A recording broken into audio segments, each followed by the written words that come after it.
To pay off their debts, my parents sold me overnight to a wealthy young mistress who suffers from bipolar disorder and extreme auditory hypersensitivity.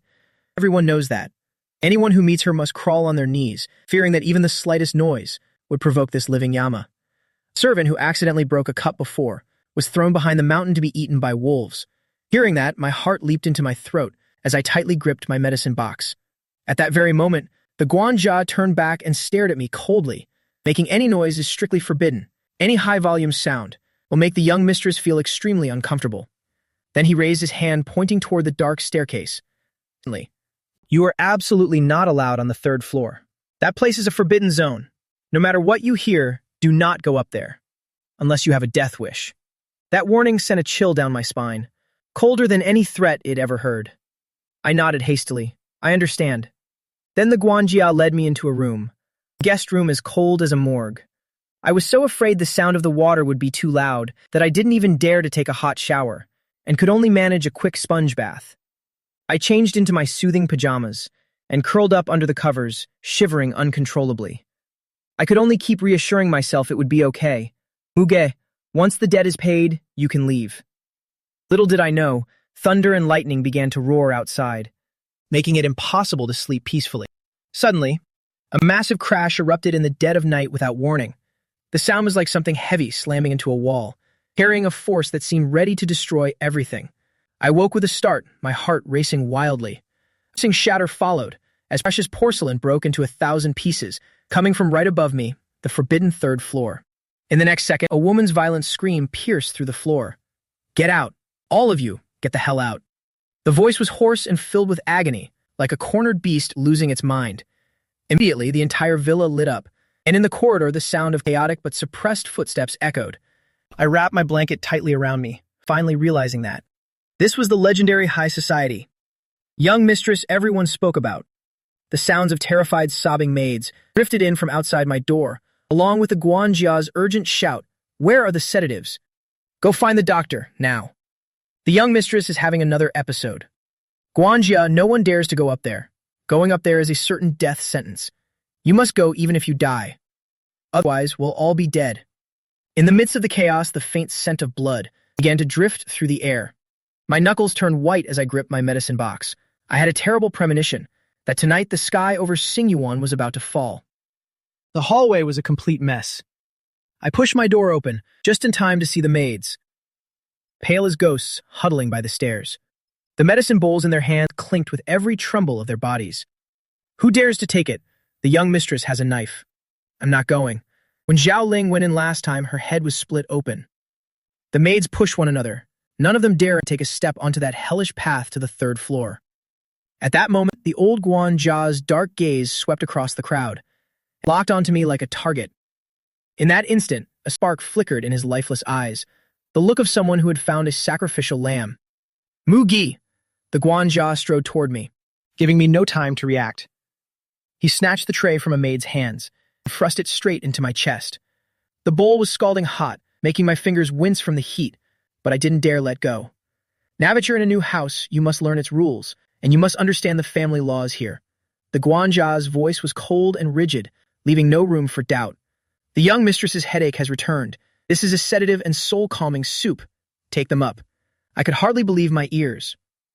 But you said the 3rd floor was forbidden. That was for a normal day. The guanjia interrupted me directly, his cold gaze making it clear. He took a step closer, lowering his voice, Muji. You know exactly why the Mu family sent you here. If anything happens to the young mistress tonight, do you think the Mu family will ever see their money? His words were like a brutal slap, right across my face. I understood instantly that I was just a debt payment. It didn't matter what happened to me, but nothing could happen to that young mistress. I bit my lower lip and turned pale as I looked toward the pitch-black staircase entrance. I understand, I said, my voice trembling, but I had to keep moving. There were no lights on the 3rd floor. The moment I stepped in, I felt as if I'd entered another world, the air thick with a nauseating stench of blood. Just then, a flash of lightning sliced through the sky outside, briefly illuminating a corner of the room. I sucked in a cold breath. This was supposed to be a study. It looked more like a tornado had just swept through. Priceless Ming Dynasty porcelain lay shattered all over the floor. The expensive mahogany desk was overturned, and books from the shelves were torn to shreds. But the woman was nowhere in sight, and my heart pounded erratically. I tiptoed forward, planning to drop the medicine and run. However, just as I was about to set the tray down, a tiny crack echoed through the dark, silent space. My whole body froze, as a stray piece of porcelain beneath my foot was crushed in half by my shoe. To Xingyao hypersensitive ears, that sound was like a thunderclap right next to her. The breathing from deep within the shadows suddenly stopped. My scalp prickled with fear, and the feeling of being hunted by an apex predator instantly enveloped my entire being. "Who?" A voice, hoarse to the extreme, echoed from the darkness. Then a spark of red flared in the night, a burning cigarette, being crushed in the palm of long, slender fingers. Before I could even see clearly, a gust of wind carrying the stench of blood hit me full in the face. The tray was knocked away and the bowl shattered. Before I could even scream, a cold hand clamped down, tightly around my throat. I was slammed against the wall with immense force, the bone-deep pain and suffocation turning my vision dark. By the light of the lightning, I finally saw her delicate face, which was now consumed by pure aggression. There was no sanity in those eyes, only a terrifying blood-red hue, madness of someone whose reason had utterly collapsed. At this moment, Xingyao was no longer human, but an Ashura crawling out from the depths of hell. "Who gave you permission to come in here?" She stared at me, her voice raspy with murderous intent. "Do you want to die?" As soon as she finished speaking, the hand around my throat tightened even more. The hand was long and slender but incredibly strong. The fierce thorn tattoo on the back of it looked as if it were coming alive and writhing. My face turned red instantly, as my feet were lifted off the ground and the air was squeezed out of my lungs, bit by bit. The fear of death overwhelmed me, and involuntary tears began to flow. A warm tear rolled down from the corner of my eye, landing right on the back of her cold hand. However, that tear didn't bring Xingyao back to her senses. On the contrary, the warmth on her hand only further stimulated the nerves that were already strained like bowstrings.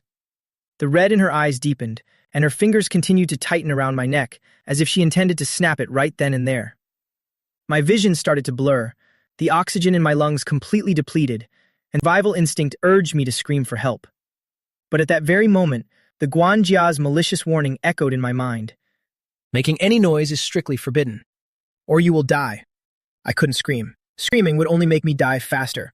I bit my lower lip hard, forcing myself to swallow the scream, even if it meant drawing blood into my suffocating chest. My trembling right hand reached into my pajama pocket, finding my last lifeline. A Suhi Shang pill sealed in beeswax, an ancient remedy left by my grandmother, specifically for treating hysteria. I had only ever managed to make this one pill, so I always kept it with me for protection. Feeling the cold wax coating, I used the last of my strength to crack. I decisively crushed the wax shell, and a refreshing, cool herbal scent, mingled with a strange, milky sweetness, began to spread powerfully. Without another thought, I held up the pill, pressing it right under Xingyao's nose. At the same time, my hand found its way to her stiff neck, and following years of medical training muscle memory, I pressed firmly on the throbbing An Mian point behind her ear. A pained groan escaped Xingyao's throat, but I didn't dare stop, putting all my strength into it, forcing the scent into her nose, pressing her temples for 1 second, and then 2, the miracle happened. That unique herbal scent powerfully dispelled the smell of blood in the room, like a gentle net, instantly enveloping her heart, and the nerves that were exploding in her brain. Her previously tightening fingers seemed to hit a pause button, stopping abruptly. In those blood-red eyes, manic killing intent began to dissolve, replaced by confusion and intense struggle, like a drowning person, taking their first breath of fresh air. The soul-crushing noise in her mind miraculously went silent. Xingyao's lips quivered, and her voice came out raspy. The pain that had long tormented her finally receding, and in its place came a sense of comfort that made her soul tremble. "This scent is so wonderful. I want to get even closer."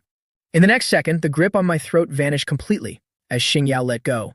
Then the woman who had just been like a Sula demon suddenly seemed to lose all strength, her tall frame collapsing forward without warning. I had only just managed to take a breath before her weight knocked me off balance. I fell back onto the carpet, and the young mistress was now clinging to me. That noble head was buried deep in the crook of my neck. "Mistress Xing," I said, frozen with fear, my hands hovering in the air, not knowing whether to push her away or hold on to her. I could feel Xingyao's body was terrifyingly hot, but at this moment she was strangely docile. The bad woman who usually slept with a knife was now, like a kitten craving touch, continually rubbing her cheek against my smooth neck. She was searching for the source of that scent, a crushed pill on my hand, mingled with my post-shower scent, becoming the most addictive drug she had ever encountered. Don't move. Xingyao's hand tightened unconsciously, wrapping around my waist and pressing me closer. She took a deep breath, her nose against the throbbing vein in my neck, letting out a sigh of pure contentment. The scent made my scalp tingle, and I didn't dare move a single finger. I waited for several seconds, but the anticipated outburst of rage never came. Instead, I heard her breathing gradually become steady, and eventually quite heavy. She had fallen fast asleep, right in the study she had just destroyed, in the arms of the stranger she had nearly strangled to death. This young mistress, who suffered from severe insomnia, and hadn't closed her eyes for 3 days and nights. The woman had fallen asleep in an instant. Early the next morning, wakened by a weight on my legs, I groggily opened my eyes, my whole body aching as if I'd been run over by a truck, and my legs completely numb.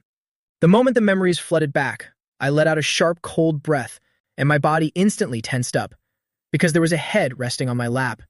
It was Xingyao, the notorious young mistress whom everyone feared by name alone, now lying on her side on the carpet, with her head resting on my knees and her face buried in my abdomen.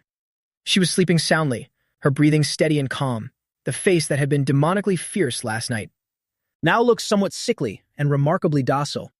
If you ignore the wreckage around us, this scene would have looked as beautiful as a painting. But I didn't dare move, as I realized that one of Xingyao's hands was gripping the hem of my pajamas. Was this the skin hunger they talked about? I swallowed hard, carefully trying to pry my pajamas from her ghostly hand.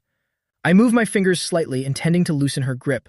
However, the moment my fingertips touched her hand, her closed eyes snapped open without warning. There was no post-sleep grogginess.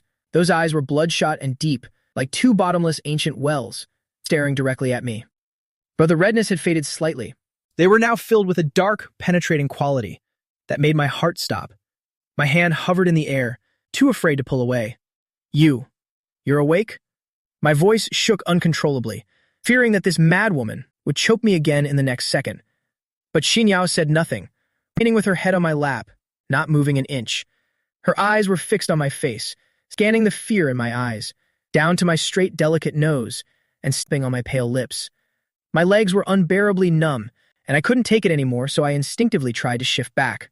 Who allowed you to move? Husky voice spoke, easy from having just woken up, but carrying an unmistakable tone of dominance. Xingyao frowned slightly, clearly displeased that her source of warmth was trying to leave her. The next moment, she reached out and grabbed my wrist, pulling me forcefully toward her. Caught off guard, I leaned forward, my face nearly colliding with the tip of her nose. Xingyao ignored my panic.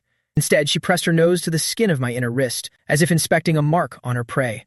She took a deep breath, right where I had crushed the Su Heixiang pill last night. Even though the night had passed, the cool herbal scent combined with my own still lingered on my skin. This scent was the only thing that could bring peace to her mind. Xingyao's gaze darkened instantly, and she no longer hid the terrifying possessiveness in her eyes. It really is you, she whispered, her voice like gravel rubbing against my heart, carrying a dangerous hint of pleasure. Muge. In the midst of this ambiguous and extremely dangerous atmosphere, click, the heavy study door, carefully pushed open from the outside. Quietly now, is the body bag ready? The old Guanjia's lowered voice drifted into the room. He entered on tiptoe, followed by the private doctor and 2 bodyguards. They had all mentally prepared, assuming that I had long since perished. However, when they stepped around the screen and saw the scene in the room, everyone stopped dead in their tracks. The old Guanjia's eyes bulged, his jaw nearly hitting the floor, while the doctor's stethoscope fell with a thud. What on earth were they looking at? In the middle of the debris, their fierce and tyrannical young mistress, who killed anyone who touched her, was now like a clingy big cat, lazily nestling in a young man's arms. She was holding my wrist with one hand, in an intimate pose as if I were her personal pillow, and the person who was supposed to be dead was blushing, looking, bewildered as he stared at the group like they were ghosts. Just then, the lazy woman raised her eyelids. Seen enough? Get out! The Guanjia was so terrified that cold sweat poured down, and he rushed the group out faster than they had entered. The door closed, leaving only the 2 of us in the room. I felt like I was being roasted on an open fire, so I tried to withdraw my hand and pleaded softly, Mr. Xing, they're gone. Could you please take your head off my lap? It's really gone completely numb. Hearing this, Xingyao let me go, slowly sitting up and gently rubbing her temples. The bone-deep pain from last night had vanished, and for the first time in 3 years, she had managed to sleep for 5 full hours. Then her eyes settled on me once again.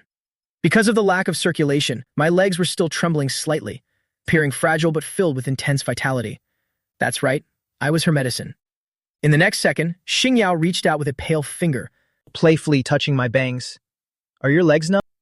She smirked, her gaze terrifyingly deep. "Since they're numb, you don't need to go anywhere." I suddenly snapped my head up, my face filled with horror. "What?" "Muga, I gave the Mu family their chance." Xingyao's fingers slid down to cheek, stopping at the finger marks on my neck from last night, as gentle as if she were cradling a precious treasure. "You were the one who walked into this room, so from today on, you will live in this room." She declared my fate word by word. "You are not going anywhere." The air suddenly felt frozen. With that, Xingyao stood up, walking barefoot over the debris on the floor, as elegant as a queen. She picked up a cold, white jade Bodhi bead bracelet and wrapped it around her wrist. In an instant, the dark, clingy madwoman had completely disappeared, placed by a noble Guan Yin, cold and aloof. If it weren't for the mess in the room, anyone would have thought last night was just an illusion. I struggled to stand up, clutching a wooden cabinet, my legs tingling as if bitten by 1,000 ants, and seeing the woman before me, seemingly a different person. The chill in my heart only grew deeper. Taking a deep breath, I gathered the last of my courage. "Mistress Xing, I've delivered the medicine. May I leave now?" Xingyao paused while adjusting her sleeve and turned back around, her eyes flashing red as she stared at me.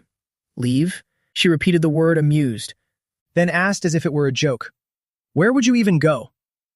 I clenched my fists. "That's none of your concern, as long as I pay off the debt." Before I could finish, Xingyao reached into a pile of documents and pulled out a thin piece of paper. My eye twitched, knowing it was the debt agreement my stepfather had signed, a bill of sale for tens of millions of yuan, weighing on me like a mountain. Xingyao held the paper between 2 fingers, waving it nonchalantly. "When the Mu family brought you here, they gave this to me. Mu Ge, as a medical student, you should understand the principle of equal exchange, right?" My heart tightened at her words, and a bad feeling welled up inside me. Just then, with a sharp click, Xingyao produced a silver lighter and flicked her thumb, igniting a bright blue flame. The flame danced, reflecting in her deep, dark eyes. My pupils dilated. "What are you doing?" But Xingyao didn't answer, simply acting right in front of me. She held that multi-million yuan debt agreement into the flame. The fire immediately consumed the paper, and in the flickering light, her face half lit and half shadowed, was radiant yet bewitching. "No!" I instinctively lunged forward to grab it, but it was already too late. The only proof that could buy my freedom was turning to ash right before my eyes. When the last spark finally died out, Xingyao opened her hand, and the black ashes drifted down onto the carpet, like a fall of black snow descending. Tens of millions were burnt to ash in the blink of an eye. I stood frozen on the spot, as if struck by a bolt of lightning. "It's over." Xingyao brushed her hands off, nonchalant as if she were only chatting about the weather. "Now the Mu family no longer owes me any money." I stared in shock at the ashes on the ground. My mind went completely blank. No more debt. Did that mean I was finally free? I suddenly looked up, my voice trembling uncontrollably. "What do you mean? Can I leave now?" To my surprise, Xingyao let out a soft chuckle. Immediately after, she strode forward with her long legs, approaching me step by step. I instinctively backed away, until my back hit the cold wall. With nowhere left to run, at that very moment, Xingyao stopped right in front of me. She suddenly leaned down, bracing both hands against the wall on either side of me. The dominant wall slam trapped me firmly within her arms. "Mugi, have you studied until you've gone senile?" Her eyes locked onto mine. I burnt the promissory note, because I don't care about that bit of pocket change. But that doesn't mean you're allowed to leave. My breath hitched, forced to look up at her. "Then, is your headache gone?" Xingyao interrupted, her ice-cold finger slowly rising, placing it on the red marks where she had strangled me last night. Those marks stood out clearly on my fair skin, looking incredibly striking. And also incredibly intimate. There were thin calluses on her fingertips, gently caressing those red marks, making me unable to suppress a shiver. To a sick person, you are the only specific cure. Xingyao's gaze was deep, the corner of her mouth curling into a twisted smile. How could medicine grow legs and run away? My entire body stiffened, a chill shot straight from the soles of my feet to the top of my head. Instinct told me that she wanted to possess me. I gritted my teeth, voice trembling. "Miss Xing, I am a human being, not medicine. My name is Mu Ji. I know. Xingyao's fingers slid upward, lightly pinching my soft earlobe like a toy. A Muji uttered from her thin lips sounded truly lingering. A very nice name. The person matches the name. Soft and very pleasant to touch. With that, Xingyao immediately retracted her playful air, her gaze turning cold and undeniably dominant. From today, you belong to Xing Vian. Your only mission, to cure me. The butler will move your things to the 3rd floor. From now on, you'll be staying right next door to my room. My eyes widened. Isn't the 3rd floor a forbidden zone? Xingyao turned and walked away, her back standing tall and proud like a pine tree. As she reached the door, she slightly tilted her head and told me, "For others, it is. But for you, it is a cage." She suddenly gave a cold laugh, a sound that made me feel as if I had fallen into an ice cellar. Remember, when I call, you must appear immediately. If I have a headache and you're not there, I won't mind making the move family. Spit back those tens of millions, both principal and interest. With a thud, the door was slammed shut. I leaned against the wall in a daze, my legs feeling weak, staring at the mess and the pile of ashes on the ground, wanting to cry but unable to make a sound. Crazy. She really is a total lunatic. Not only did I fail to escape, but I was also upgraded from free range to being kept in a cage, having to live right next door to this volatile female tyrant. And so I was forced to move into the forbidden zone of Xing Vian. The stairs leading to the 3rd floor were covered with a long piled, dark gray carpet, looking like a tongue leading down into an abyss, swallowing all sound. The whole process was eerily silent. A servant, like a mime actor, carried my pathetically small pile of luggage, their movements as gentle as if they were cradling fragile foam. I walked at the very end. With every step, the nerves in my heart tightened a bit more, until the moment I stepped onto the 3rd floor hallway, where a suffocating, vacuum-like feeling hit me. The decor here was even more gloomy and cold than on the 2nd floor. The walls were paneled with dark soundproofing cotton. On the floor was a several-inch thick wool carpet. Even the windows were tightly covered by black velvet curtains, without a single gap. This place was like a giant soundproof box, or more accurately, a cage for a monster. "Mr. Mu, this is your room." The butler pushed open a heavy mahogany door. The room was very luxurious, but the color scheme was still a cold gray and white. What bothered me most was the thick wall on the left, because on the other side of that wall was Xingyao master bedroom. The butler seemed to see right through me, a profound look of warning appearing in his cloudy eyes. The young mistress is right next door. Though this wall has the highest level of soundproofing, the young mistress's hearing is many times sharper than a normal person's. With that, he turned around, took a pair of white cotton slippers from a tray, and placed them at my feet. The soles were made of a special soft rubber, lined with a very thick layer of cotton. They looked light as air, but felt like a set of invisible shackles. These are specialized, soft-soled shoes. Wearing them is mandatory when moving around on the 3rd floor. The butler lowered his voice, as if proclaiming a sacred decree. "Please remember the rules for survival on the 3rd floor. Footsteps, closing doors, the sound of picking things up, even the sound of you swallowing water." He suddenly raised 2 skeletal fingers, signaling a number that inspired despair. "Everything must be kept under 20 decibels. 20 decibels. That's no louder than a needle hitting the floor." I stared at the slippers, my throat tightening. A chill ran up from the soles of my feet. What if I accidentally exceed that? The butler's face remained expressionless as he dropped a cold remark. The maid who accidentally made noise before was carried out, and since then, no one has seen her again.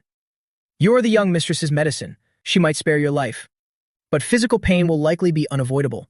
Having said that, he waved his hand, and the servants retreated quickly like ghosts. The deathly silence in the room immediately swallowed me. There was no sound at all in my ears, only myself. The sound of blood flowing in my veins was magnified infinitely. I took a deep breath, put on those soft-soled slippers, and stepped onto the carpet. As expected, I didn't make a single sound, just like a ghost. I walked to the window, intending to open it for some air, but the moment my hand touched the curtain, my movement suddenly froze. If I pull the curtain, will the sound of the sliding track exceed 20 decibels? I didn't dare gamble, so I could only look out through a tiny gap. From here, all I could see was Xing Vian's towering outer wall and the electrified barbed wire fences. At this moment, I realized with terrifying clarity that I had truly become a bird in a cage. I slowly crouched down, opening my worn-out suitcase. There were no designer labels inside, just a few changes of clothes and some ancient traditional Chinese medicine books, a marble mortar and pestle set, a relic left to me by my grandmother. Holding it in my hands provided a reassuring weight. I took out the mortar and pestle and hugged it tightly. This was my only weapon, and my only means of protecting my life. I knew very well that the sleeping dragon next door could wake up at any time, so I had to be ready to use my incense art and my medicine to trade for a glimmer of hope for survival. I lowered my eyes, fingers caressing the cool pestle, a flash of determination in my gaze. As long as she doesn't kill me, I will definitely find a way to tame her. However, lunchtime arrived quickly. I sat in the absurdly large dining room, but it felt like an execution ground. This was Xingyao requirement, that she must have someone accompany her for meals. Yet she said nothing and didn't even spare me a glance. I sat 2 meters away from her, yet I could still feel the low pressure radiating from her. The entire meal was submerged in a deathly atmosphere. I held my silver chopsticks, being extremely careful with every single grain of rice, terrified that the chopsticks would clink against the bowl. Just then, Xingyao suddenly spoke up, her voice full of impatience. "Pour the water." A young maid hurried forward, her face filled with tension. She held the glass pitcher, her hands trembling uncontrollably. My heart instantly leapt into my throat, instinctively holding my breath, praying there would be no sound. But, as fate would have it, the moment the pitcher's spout neared the rim of the glass, the maid's hand gave a shudder, and a faint clink rang out as the lid hit the side of the glass. The sound actually wasn't loud, but in a dining room so quiet that you could hear a pin drop, it was as sharp as a blade, immediately tearing through the deathly silence. The air seemed to freeze, and the maid was even more frightened out of her wits, her face as pale as a sheet of paper. Miss. She trembled, about to kneel and beg for mercy, but she no longer had the chance. Xingyao, who had been cutting her steak, suddenly stopped her movements. I saw with my own eyes the veins on the back of the hand holding the knife, bulging intensely, a violent, murderous intent exploding from her. To me, it was just a light clink. But to someone with hearing as hypersensitive as hers, it was like tens of thousands of steel needles stabbing into her brain. A cringing sound of twisting metal rang out, as the pure silver dinner knife in her hand was actually crushed into a deformed shape by just 2 of her fingers. Next, she didn't even bother to look at the maid once. She simply closed her eyes tightly, her face clearly showing pain and disgust. Then she coldly waved her hand once, as if shooing away a fly. The next second, 2 black-clad bodyguards appeared like ghosts, one locking the maid's arms, the other using a black cloth to gag her mouth. The maid's eyes widened as she struggled desperately, throwing a desperate look at me as a final plea for help. But I could do nothing. I could only sit motionless in my chair, watching helplessly as a flesh-and-blood human being was quietly dragged out of the dining room. In less than 10 seconds, the dining room returned to its deathly silence, as if that person had never existed. These are the rules of Xingvian. This is that lunatic's game. A chill ran down my spine and shot straight to the top of my head. I looked down at the silver chopsticks in my hand, my fingers trembling violently beyond control. That was just a pitcher clinking. If my chopsticks accidentally hit the bowl while eating, would that fate of being dragged away be my tomorrow? While I was in the midst of extreme terror, a cold voice suddenly rang out from above. "Why have you stopped eating?" I startled, looking up, only to meet Xingyao bottomless, deep eyes. She let go of the ruined dinner knife, then took a napkin, leisurely wiping each finger, her expression indifferent, as if she had just ordered someone to throw away a bag of trash. I opened my mouth to speak, but my voice kept trembling. Xingyao tossed the napkin aside carelessly, leaning back in her chair, the corner of her mouth curling into a cruel arc. Scared. Her gaze rested on my trembling hands, her tone dismissive yet dangerous. "Mugi, I kept you because you have utility value. But if you are just like a piece of trash who only knows how to make noise." She didn't finish the sentence, but the cold intent in the depths of her eyes said it all. I gripped the chopsticks tightly, nails digging deep into my palms, using the pain to force myself to stay calm. I couldn't waver, and I certainly couldn't make a mistake. Staying beside this lunatic was a tightrope walk, a gamble with my life. However, after the maid was dragged away, Xingyao frustration didn't subside at all. That clinking sound from before was like a nail driven straight into her head. Her auditory nerves were twitching incessantly. It was as painful as countless drills boring into her temples. She irritably shoved the plate in front of her away, the sound of porcelain scraping against the table, making her frown even more deeply, the violence in her eyes flaring up again. The next second, she suddenly turned her head, her dark gaze like a sharp blade pinning me down. I was so scared my whole body froze, my chopsticks hovering in mid-air, absolutely not daring to lower them. Seeing my trembling, terrified state, the turmoil inside Xingyao grew even more intense. "What are you holding those chopsticks for?" Her voice was ice cold, containing an extreme level of suppressed fury. Do you also want to make a bit of noise, so the bodyguards can drag you out too?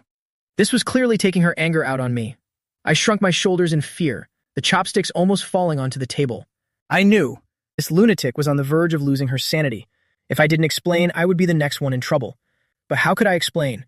Opening my mouth would make sound. Staying silent would be seen as admission. Driven by a strong survival instinct, I could only risk speaking up, trying to keep my voice as low as possible. I didn't. Miss Xing, I leave very quietly. I won't disturb you. After saying that, I braced myself for the coming rage, instinctively closing my eyes and ducking my head. However, none of what I imagined happened. The dining room suddenly fell into a strange silence. Xing Yao's fingers, which had been rubbing her temples, unexpectedly froze without warning. Her eyes, which were always filled with violence and gloom, now rarely showed a hint of a daze. It was just now, the moment my voice reached her ears. That sound wasn't like a drill, nor was it shrill. It was soft, sweet, mixed with a hint of a moist tremble, like cotton candy, or like a feather. It gently brushed past her strained auditory nerves, causing no pain, instead bringing a pleasant sense of numbness and tingling. It was as if a pair of gentle little hands were smoothing out the exploding wrinkles in her mind. Her temples, which had been throbbing intensely, miraculously began to ease. Xing Yao slowly lowered her hands, her gaze completely transformed, locking onto me, her sight sliding from my trembling eyelashes down to my pale pink lips. That look was no longer one of disgust, but a dark, searching gaze as if she had just discovered a new territory. Why did the voices of everyone else make her want to kill, while I alone was an exception?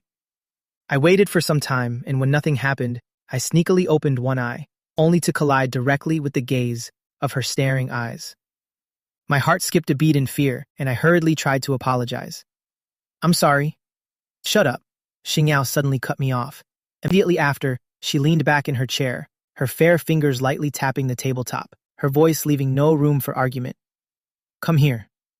My heart went cold, but I could only put down my chopsticks and slowly walk to her side.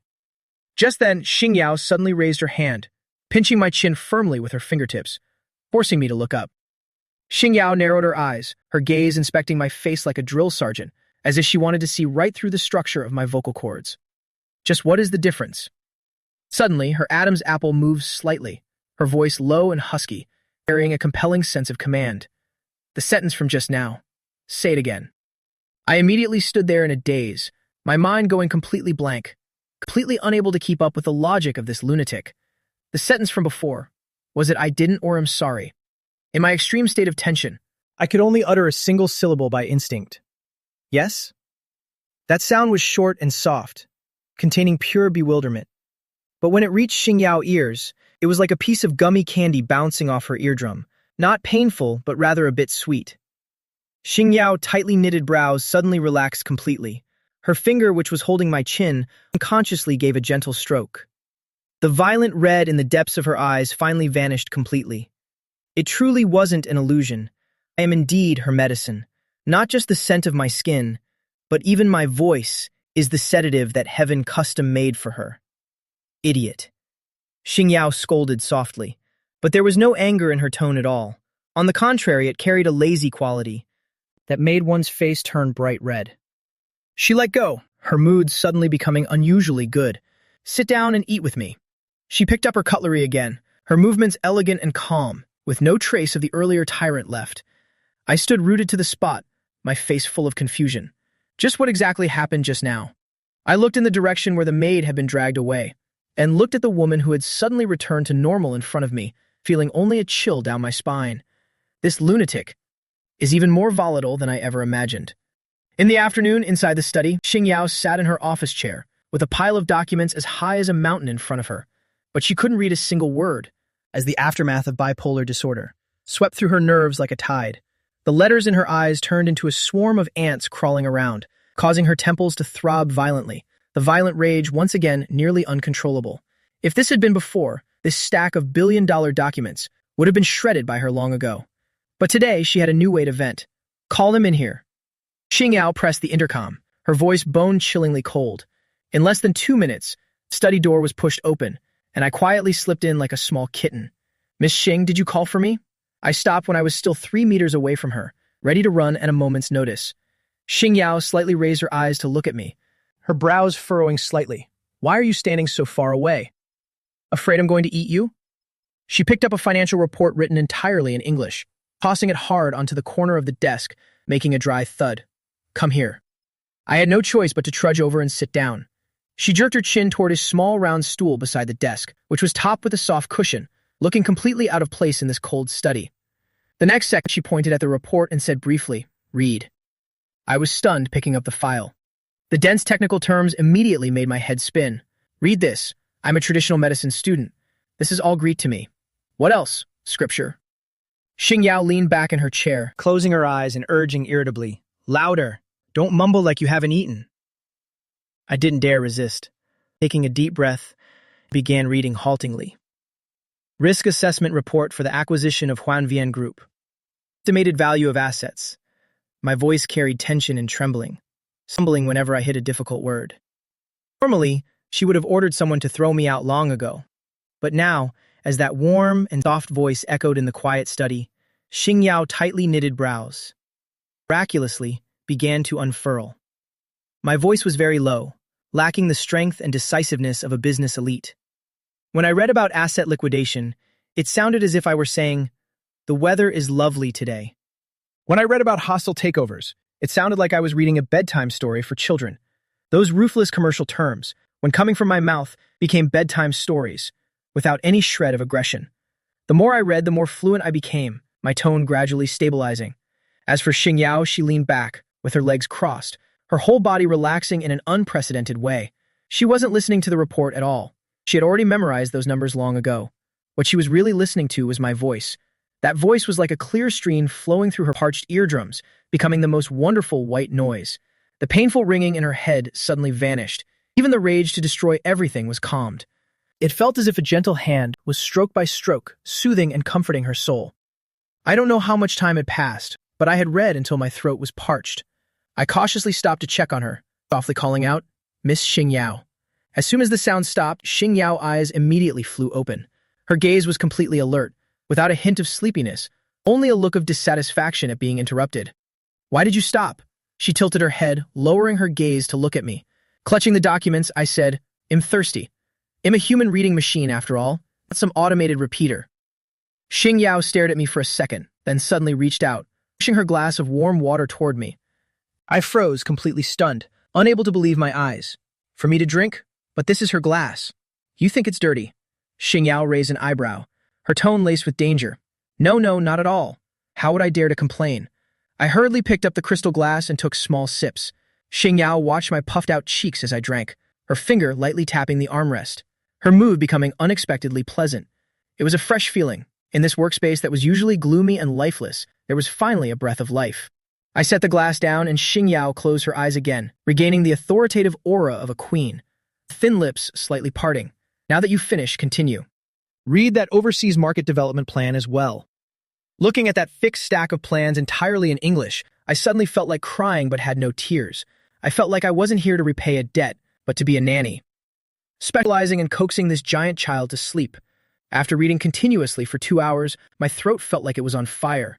Even though I had drunk some water, my vocal cords were so dry I wanted to cough, but I didn't dare, fearing I would irritate the sensitive nerves of this young lady. I've finished reading this page. I closed the folder, my voice now hoarse and exhausted. Xingyao leaned back in her chair, her finger tapping lightly on the desk. After listening to bedtime stories for 2 hours, the ringing in her head had indeed subsided significantly, and her irritability was temporarily suppressed.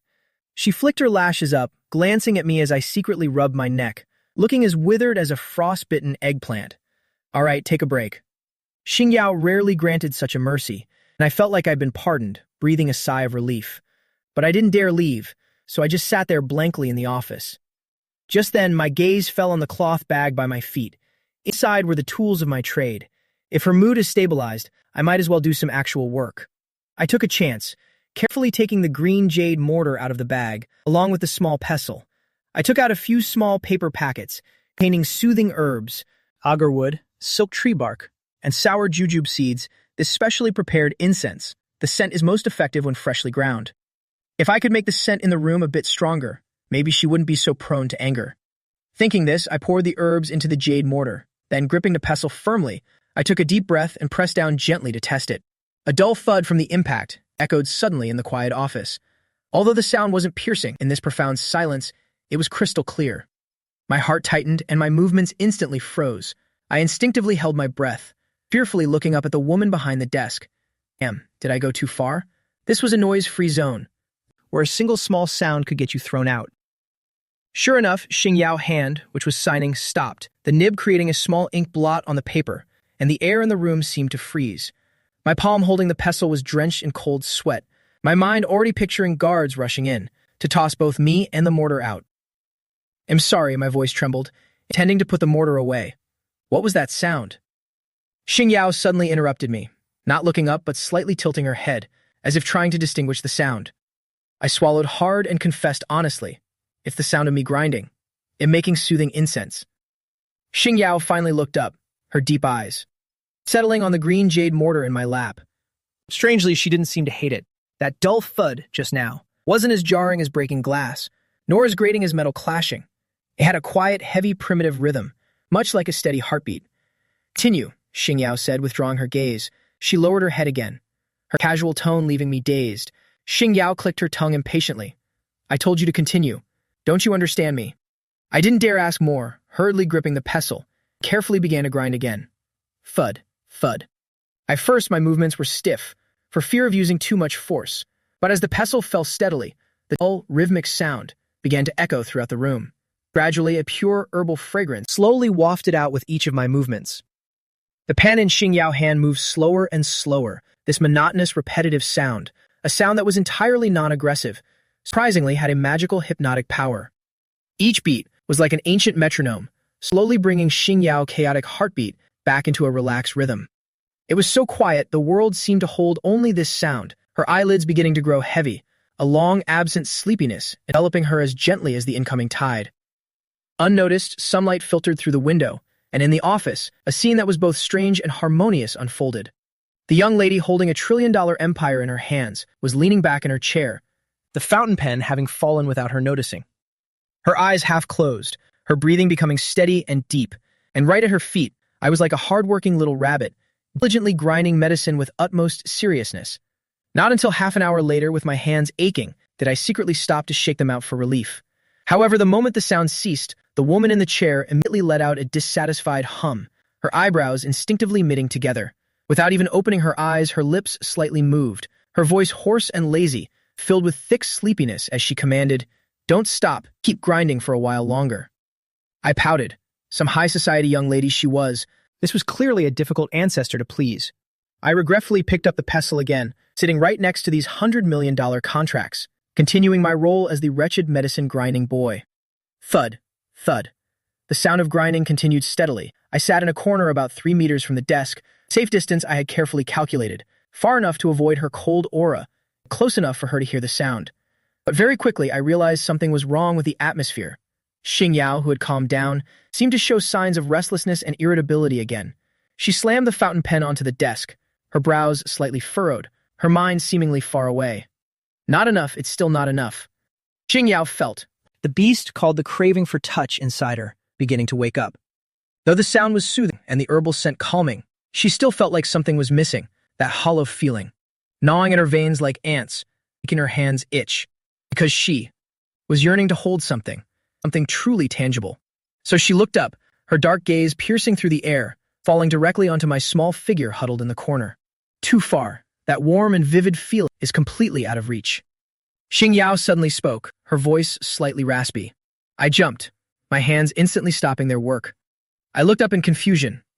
Is something wrong? Am I making too much noise? Too far, Xingyao said, tossing her pen aside. She leaned back, staring at me. I can't hear a thing.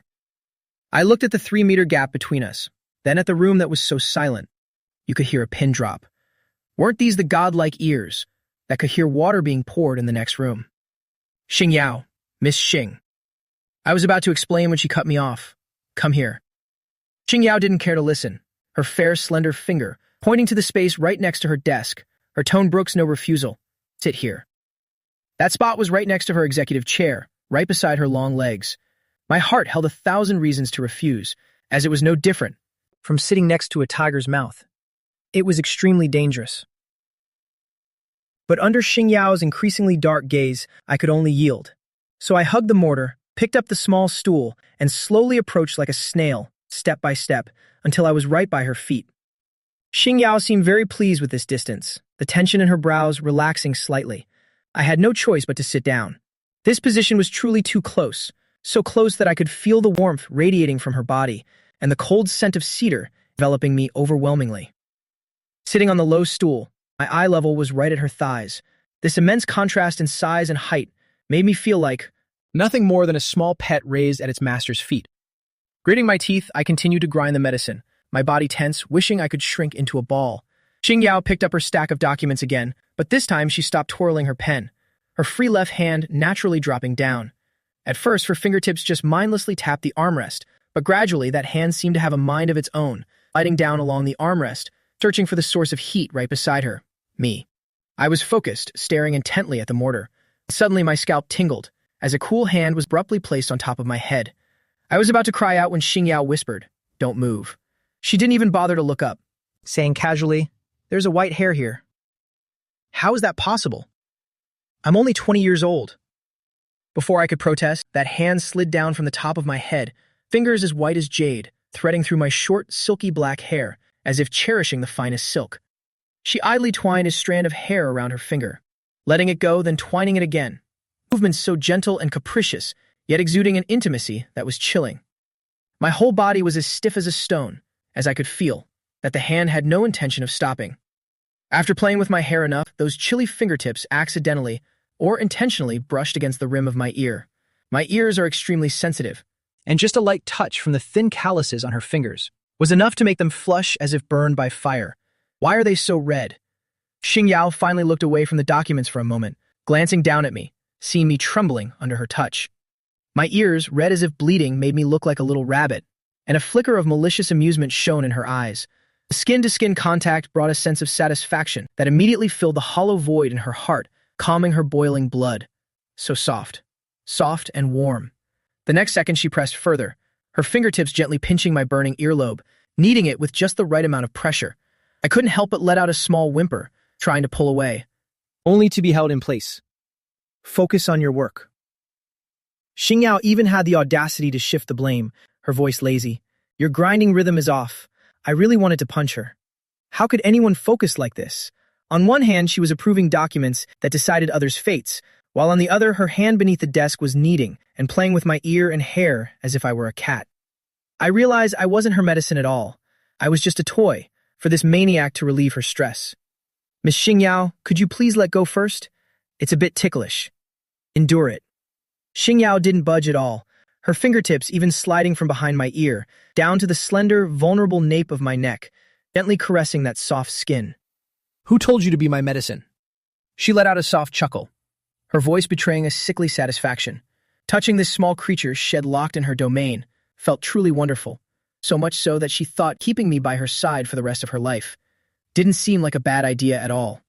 At that moment, the strangely quiet atmosphere in the room was shattered as the tablet on the desk suddenly vibrated, signaling a secure international video conference request. Xingyao glanced at the screen. She had no intention of telling me to hide, simply withdrawing her mischievous hand with lazy ease and pressed the answer button. Then she lightly kicked my calf with the tip of her toe, signaling that I wasn't allowed to stop. Keep grinding the medicine. I had to press myself against the massive desk, trying to hide in the camera's blind spot. The video call connected, and on the other side of the screen, several solemn faces immediately appeared. High-level executives from the Xing Corporation, along with some young elites from high society. Greetings, President Xing, Sister Xingyao. Everyone was visibly tense, their eyes filled with clear fear. Rumor has it that during the last meeting, just because of a faint drilling sound, Xingyao had smashed her tablet to pieces and fired the person responsible on the spot. So this time, everyone had retreated into soundproof rooms, not even daring to breathe heavily. Get straight to the point. Xingyao leaned back in her chair, returning to the Yama-like persona that terrified all of high society. The meeting began, managers cautiously reporting on financial situations, the office remaining very quiet, save for the occasional sound of papers flipping and the extremely faint, dull thud of me grinding medicine under the desk. Those on the other end of the line couldn't hear this strange background noise at all. Until my knees grew stiff from kneeling for too long, and I intended to secretly shift my position, only for my arm, to accidentally hit the desk leg as I moved, causing the pestle in my hand to slip. Clang, clang. A series of sharp, jarring sounds rang out, amplified by the mic and transmitted directly to the other end, sounding just like a thunderclap. The video call immediately fell into a deathly silence, the managers on the other side turning pale with terror, their reports instantly cutting off. It's all over. The same thought flashed through everyone's mind. Someone made a noise. The young lady is about to lose it. They could already imagine Xing Yao flying into a rage, smashing dishes, and kicking every single one of them out. I was also stunned by fear, scrambling to pick up the pestle, my heart pounding like a drum, fearfully glancing up at the woman above. I mouthed, "I'm sorry," without making a sound. Xing Yao's gaze indeed darkened, as she slowly lowered her head to look down at me, this little troublemaker, while everyone else thought she was about to explode. And while I thought I was about to be thrown out to the wolves, this woman, who normally never tolerated noise, merely gave a faint frown. Then, she actually reached her hand under the desk, in a complete blind spot for the camera, and gently grasped my freezing hand, using her fingertips to massage my reddened knuckles. She let out a soft sigh, her voice completely devoid of anger, instead carrying a hint of helplessness, a hampering tone that made one's hair stand on end. "Gently now," she said, looking into my panicked eyes, her voice unusually low and tender. "Doesn't your hand hurt?" On the other end of the video call, everyone was petrified. Senior managers exchanging bewildered looks, doubting their own hearing. Could the person using that gentle tone to coax a child really be their decisive, ruthless, and volatile President Xing? Furthermore, who was she talking to? Someone under the desk? Gently. "Does your hand hurt?" The looks on the faces of the socialite heiresses instantly became quite a sight, filled with unspeakable shock. There's a man hidden in her room, and not just any man, but one, who could make noise while this maniac was in a meeting, and instead of being beaten to death, was asked if his hand hurt. President Xing, a vice president stammered, "Should we step away for a moment?" Xing Yao looked up, her gaze returning to the screen, and in an instant the tenderness on her face vanished without a trace, immediately replaced by an emotionless, stone-cold expression. Step away for what? One of her hands was still tracing my fingers under the desk, while the other tapped on the desktop, her voice icy. "Continue reporting those figures from before, and if you get even a single comma wrong, go to HR and hand in your resignation yourself." The vice president trembled as he complied, and though the meeting proceeded, everyone's mental state had completely collapsed, as they fearfully reported on their work while desperately guessing what kind of deity could actually tame this mad dog of high society. Under the desk, I didn't know whether to laugh or cry, because Xing Yao was still gripping my hand tightly, with no intention of letting go. Just like that, she maintained an expressionless face as she listened to reports on multi-billion-dollar projects, while beneath the desk, she spitefully kneaded each of my knuckles. It felt as if she wanted to press her seal onto every inch of my skin. The dinner atmosphere was bizarre to the extreme. The woman known as the female Yama across from me seemed to be in an excellent mood, but I felt like I was sitting on hot coals, because just a few hours ago, she had been in a trillion-dollar project meeting, while playing with my fingers under the desk. Suddenly, a low voice broke the air, "Eat more." Right after, a piece of sweet and sour rib appeared in my bowl, placed there personally by Xing Yao. This action caused the butler, who had served her for 20 years, to startle violently beside her, as if he just witnessed the apocalypse. I looked at the rib and felt like I was about to meet my end. I whispered a small thank you. Just as I put the rib in my mouth, Xing Yao's scrutinizing gaze swept over my wrist, her voice casual, "Too thin." "Holding your hand." Then she announced a decision. "From now on, my soothing incense will all be made by you." I nodded instinctively, thinking that using a grinder for incense would be convenient. But the next second, she crushed my hopes. "No machines." I froze on the spot, hearing her say in a voice that left no room for argument, "Things made by machines have no soul. I want you to do it by hand, using that green jade mortar to grind it bit by bit." Hearing this, I began to curse inwardly. If Xing Yao used such a large amount of incense each month and I had to grind it by hand, would this hand of mine even survive? Just as I was about to protest, Xing Yao's eyes instantly turned icy. "What is it? Did you think you came here to live in comfort? Mugi, don't forget your place." That single sentence dragged me back to harsh reality. I was only here to repay a debt. I could only bow my head and accept my fate, while cursing her in my heart as a bloodsucker. However, I didn't know that. She didn't care about anything like a soul at all. She was simply infatuated with the sight of me sitting by her side and working hard just for her sake. That was a privilege reserved solely for me. I thought that was already the limit. Little did I know, this woman's peculiar tastes were far from over. At 10 p.m., I had just finished bathing and was ready for bed, when a knock suddenly came at the door. "Mr. Muge, the young mistress invites you to her room." "Why go there so late?" With a restless heart, clutching my precious medicine mortar, I pushed open the door to the master bedroom next door. There I saw Jing Yao leaning against the headboard, reading. Hearing the noise, she only slightly raised her eyes to look, then patted the rug beside her bed. I walked over, holding the medicine pot, full of caution. "Miss Jing Yao, it's so late, are you still reading?" Unexpectedly, Jing Yao closed her book and pointed at the pot in my arms. "Grind the medicine. Why are you just standing there in a daze?" I glanced at the wall clock. It was already 10:30. At that moment, I suspected I had misheard. Wasn't she planning to sleep? Instead, she casually slipped under the covers, adjusted her position, and closed her eyes. Precisely because I must sleep. I want to hear that sound to fall asleep. That sound makes it easier to sleep. My mind was in a complete mess. Using the sound of grinding medicine as a lullaby. What kind of perverted hobby is this? Just then, Jing Yao opened her eyes unhappily, her voice raspy with drowsiness. "Why are you still dazed? Begin. Do not stop until I tell you to." I looked at her. I am the master face. Took a deep breath and reminded myself she's the creditor. She's a lunatic. I could only accept my fate and sit down. Thump, thump, thump, the dull thuds echoing in the bedroom. To me, this sound was tedious, hard labor. But for Jing Yao, it was the ultimate indulgence, because I was right there within her reach, immediately working for her. This sense of control was more effective than any sedative.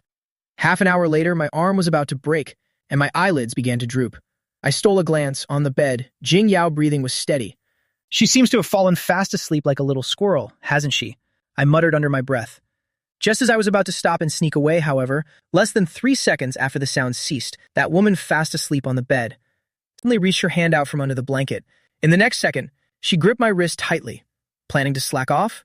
Jing Yao didn't even open her eyes. Not only did she not let go, but she also pulled my hand next to her pillow, her cheek rubbing against the back of my hand. "Don't stop. Keep going." She mumbled and pulled the blanket, pinning down my entire hand. Now I was forced to sprawl by the edge of the bed, one hand pinned by her, while the other still had to struggle grinding the medicine. This wasn't romance at all. This was clearly an evil landlord oppressing the poor. The poor medicine grinder, accompanied by my sighs, lasted throughout the small hours of the morning. However, after several days of being forced to read together and grind medicine late at night, the atmosphere on the 3rd floor became strangely harmonious. The servants noticed that the temperamental young mistress' frequency of outbursts had significantly decreased. As for me, the one who deserved the credit, treatment improved remarkably.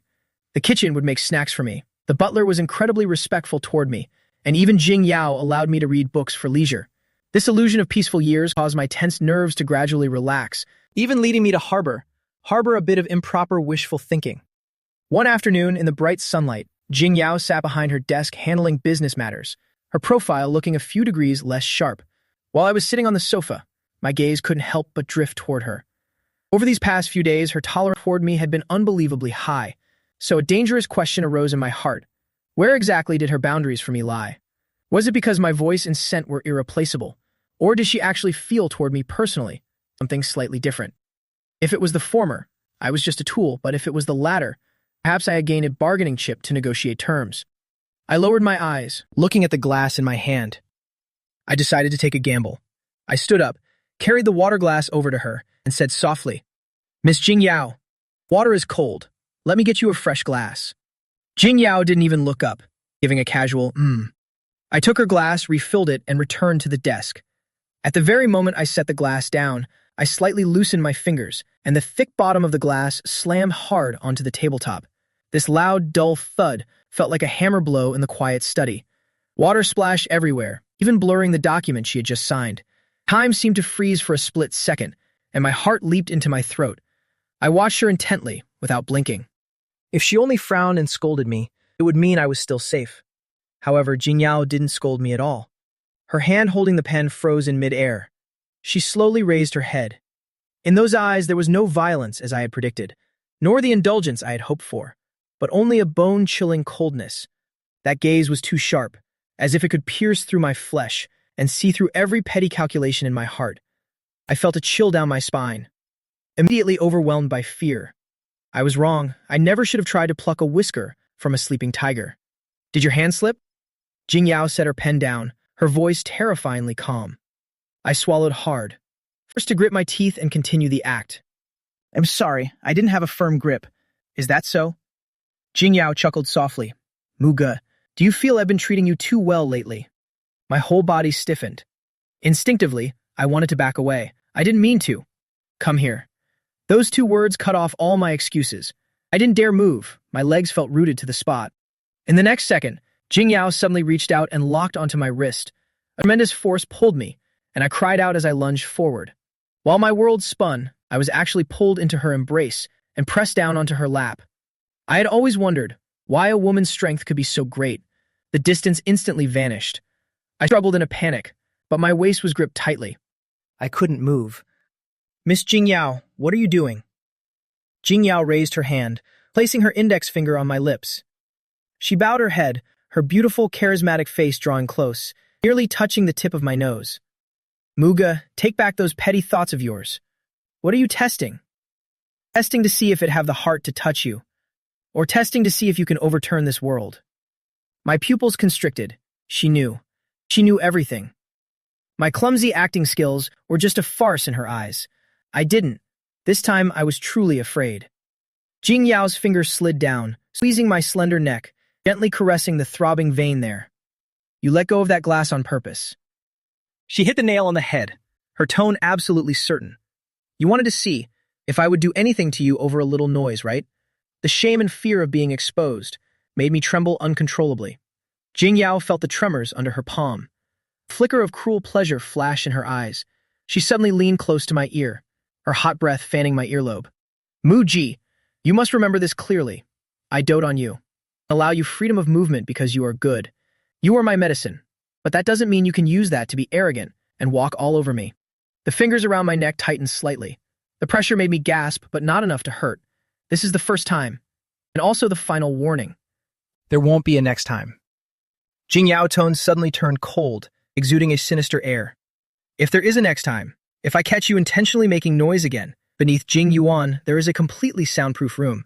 No light, no sound, even the air is stagnant. I will lock you in there. Even if you scream until your throat rips, not a single sound will be heard outside. By then, you will truly never be able to make another sound for the rest of your life. My face instantly went as white as a sheet. I heard the servants talk about that basement. They said anyone who went in came out insane. She released the hand from my neck. As long as you're obedient and act as my medicine, that place will never be for you. Understand? I nodded frantically. I understand. I truly understand. She was a lunatic, a tyrant. Her favor was sugar-coated arsenic. I only had the right to obey, not the standing to test her. Good boy, Jing Yao curled her lips in satisfaction. She leaned down and kissed my eyes. Then she loosened the arms holding me tight, resuming her lofty, superior demeanor. Now that you understand, clean the table. And this too, she pointed at the file, read it once more. I scrambled down from her lap, wiped the water stain off the desk, my hands still shaking uncontrollably. I saw Jing Yao leaning back, filling with her beads. Her expression was as cold as a Buddha's. In that moment, I realized everything. The peaceful years were all an illusion. A vicious dog is still a vicious dog. Even wagging its tail doesn't change its predatory nature. In the blink of an eye, 3 days passed. I could clearly feel the atmosphere at Jin Yuan had changed. Or rather, everyone's attitude toward me had undergone an earth-shattering shift. Before, the servants looked at me with pity, as if at a sacrificial lamb. Now their gaze was one of awe, even carrying a hint of flattery. Mr. Muji, here is the osmanthus lotus root the kitchen just finished, and your medicinal herbs have been dried. I walked down the stairs. The servants all bowed respectfully, as if they wished they could worship me as a saint. The reason was simple. Everyone had discovered an ironclad rule for survival. As long as I was there, that temperamental female Yama would be like a tiger with its teeth pulled. Thus, I became Jing Yuan's only fire extinguisher, the protective charm for the entire household. That morning, while I was sitting on the sofa reading a medical book, the old butler approached with a look of deep concern, beads of sweat on his forehead. Mr. Muga, he whispered, his voice full of plea, could you please come to the study for a moment? I closed the book and looked at him warily. What happened? The manager of the southern branch just caused a major problem. The butler wiped his sweat while glancing fearfully upstairs. Lost over 300 million yuan in bad debt. The young mistress is in a towering rage. She's already smashed an entire tea set. I pursed my lips. That was Miss Jingyao business matter. I'm afraid it's not very convenient for me to go in. I was just warned a few days ago. I really didn't want to go at all. In this dire situation, Mr. Mu Ji, I'm begging you. The usually stern butler now bowed deeply before me. If the young mistress truly takes action, things will be beyond saving. Right now, only if you go in will the mistress's anger be halved. I looked at the butler's graying hair, then heard the shouting drifting down from upstairs. Finally, I sighed helplessly. I understand. I got up and went to the kitchen to fetch a cup of herbal tea. These past few days, I seem to have grown accustomed to this role. Accustomed to being her medicine, being her fire extinguisher, the only soft spot in this cold mansion. This habit is truly terrifying. Terrifying. As I approached the study door, I already heard a violent, cold laugh from inside. 300 million yuan. If you threw it in the sea, it would make a sound. Taking it to gamble, I think you're tired of living. Jingyao's voice was bone-chilling. This was followed by the sharp sound of shattering porcelain. The woman kneeling on the floor shook like a leaf, her forehead slamming against the shards. Blood flowed freely, yet she didn't even dare utter a plea for mercy. The pressure in the room was at its limit. Amidst this stifling, deathly atmosphere, 2 rhythmic knocks suddenly sounded. The noise wasn't loud, yet it was extremely abrupt. Everyone was stunned, thinking, who could be so senseless as to come here and throw their life away now? However, Jingyao, sitting sharply in her chair, upon hearing the sound, slightly twitched her eyebrow. She said nothing, only glancing coldly toward the door. A second later, I walked in carrying the tea tray, intruding into this space thick with the scent of blood and gunpowder. Miss Jingyao, I looked straight ahead, as if oblivious to the pool of blood on the floor. I walked straight to her desk and gently set the herbal tea down by her hand. Young mistress, please have some tea to soothe your anger. My voice was low and somewhat soothing. Everyone held their breath, waiting for the female demon's outburst. Jingyao tensed jaw upon smelling that familiar scent, visibly relaxed. She glanced at the tea, then at my obedient and gentle appearance. Drag her out, she said, picking up the cup. Though her tone remained cold, the thick murderous intent from before had vanished. Follow the rules. Cut off one hand and take her to the police station. The person on the floor felt as if she had been granted amnesty. Even if she lost a hand, at least her life was spared. The executives retreated as quickly as a tide. Before leaving, everyone couldn't help but steal a glance at me. Their eyes were filled with the look of a living bodhisattva. The study quickly regained its silence. Jingyao took a sip of tea and reached out, habitually pinching the fingertips of my hand hanging by my side. Did the butler tell you to come? I didn't deny it. I thought perhaps the mistress was thirsty. Jingyao chuckled softly, without exposing my lie. Fine, stop standing there in a daze. She set the cup down. Go and change your clothes. I was stunned. Change clothes? I need to go out for a while. Jingyao walked over to the mirror, picking up a silk scarf, but looked at me with deep eyes through the reflection. What are you still doing there? She turned around, her chin slightly raised, looking both mobile and completely natural. Come tie this scarf for me.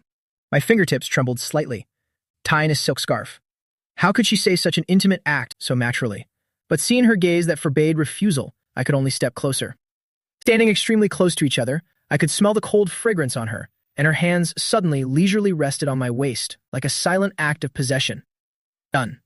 I finished tying an elegant bow. Just as I was about to step back, Jingyao tightened her grip on my waist, not letting me move. She curled her lips in satisfaction. Deft hands you have.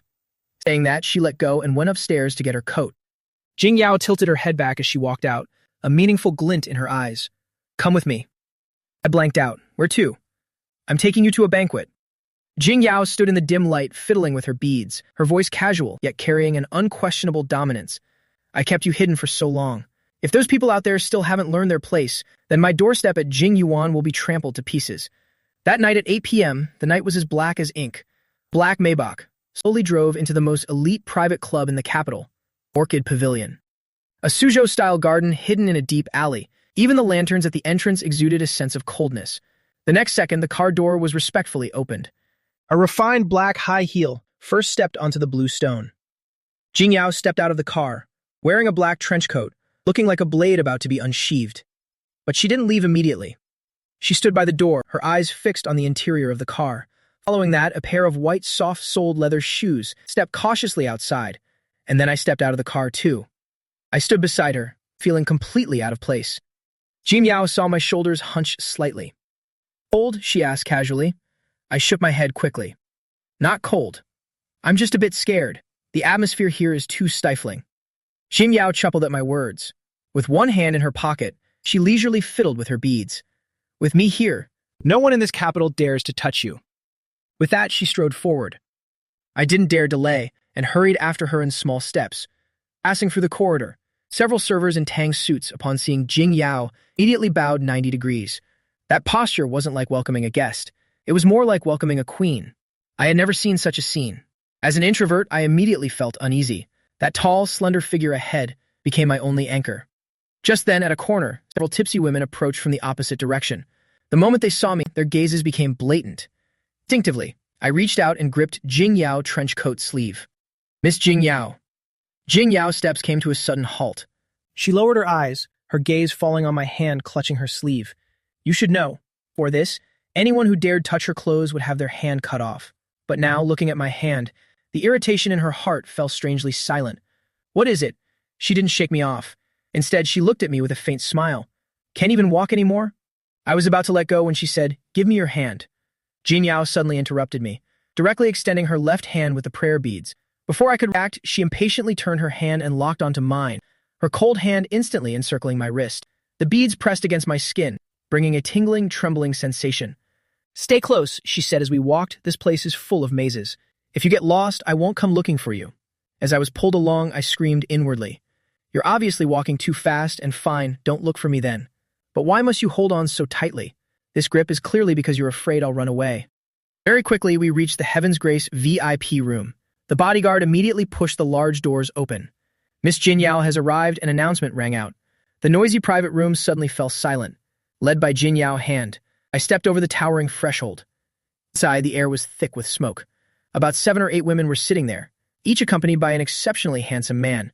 As everyone's eyes simultaneously turned toward us, the entire hall fell into a stupor. What on earth were they seeing? The legendary Jing Buddha, who had a severe germophobia and a profound loathing for men, was actually holding a man's hand. And it wasn't just a casual link, but a domineering, tight grip on my wrist. "Oh, is the sun rising from the west?" A woman in a floral shirt was the first to react. She stubbed out her cigarette, her gaze full of mockery.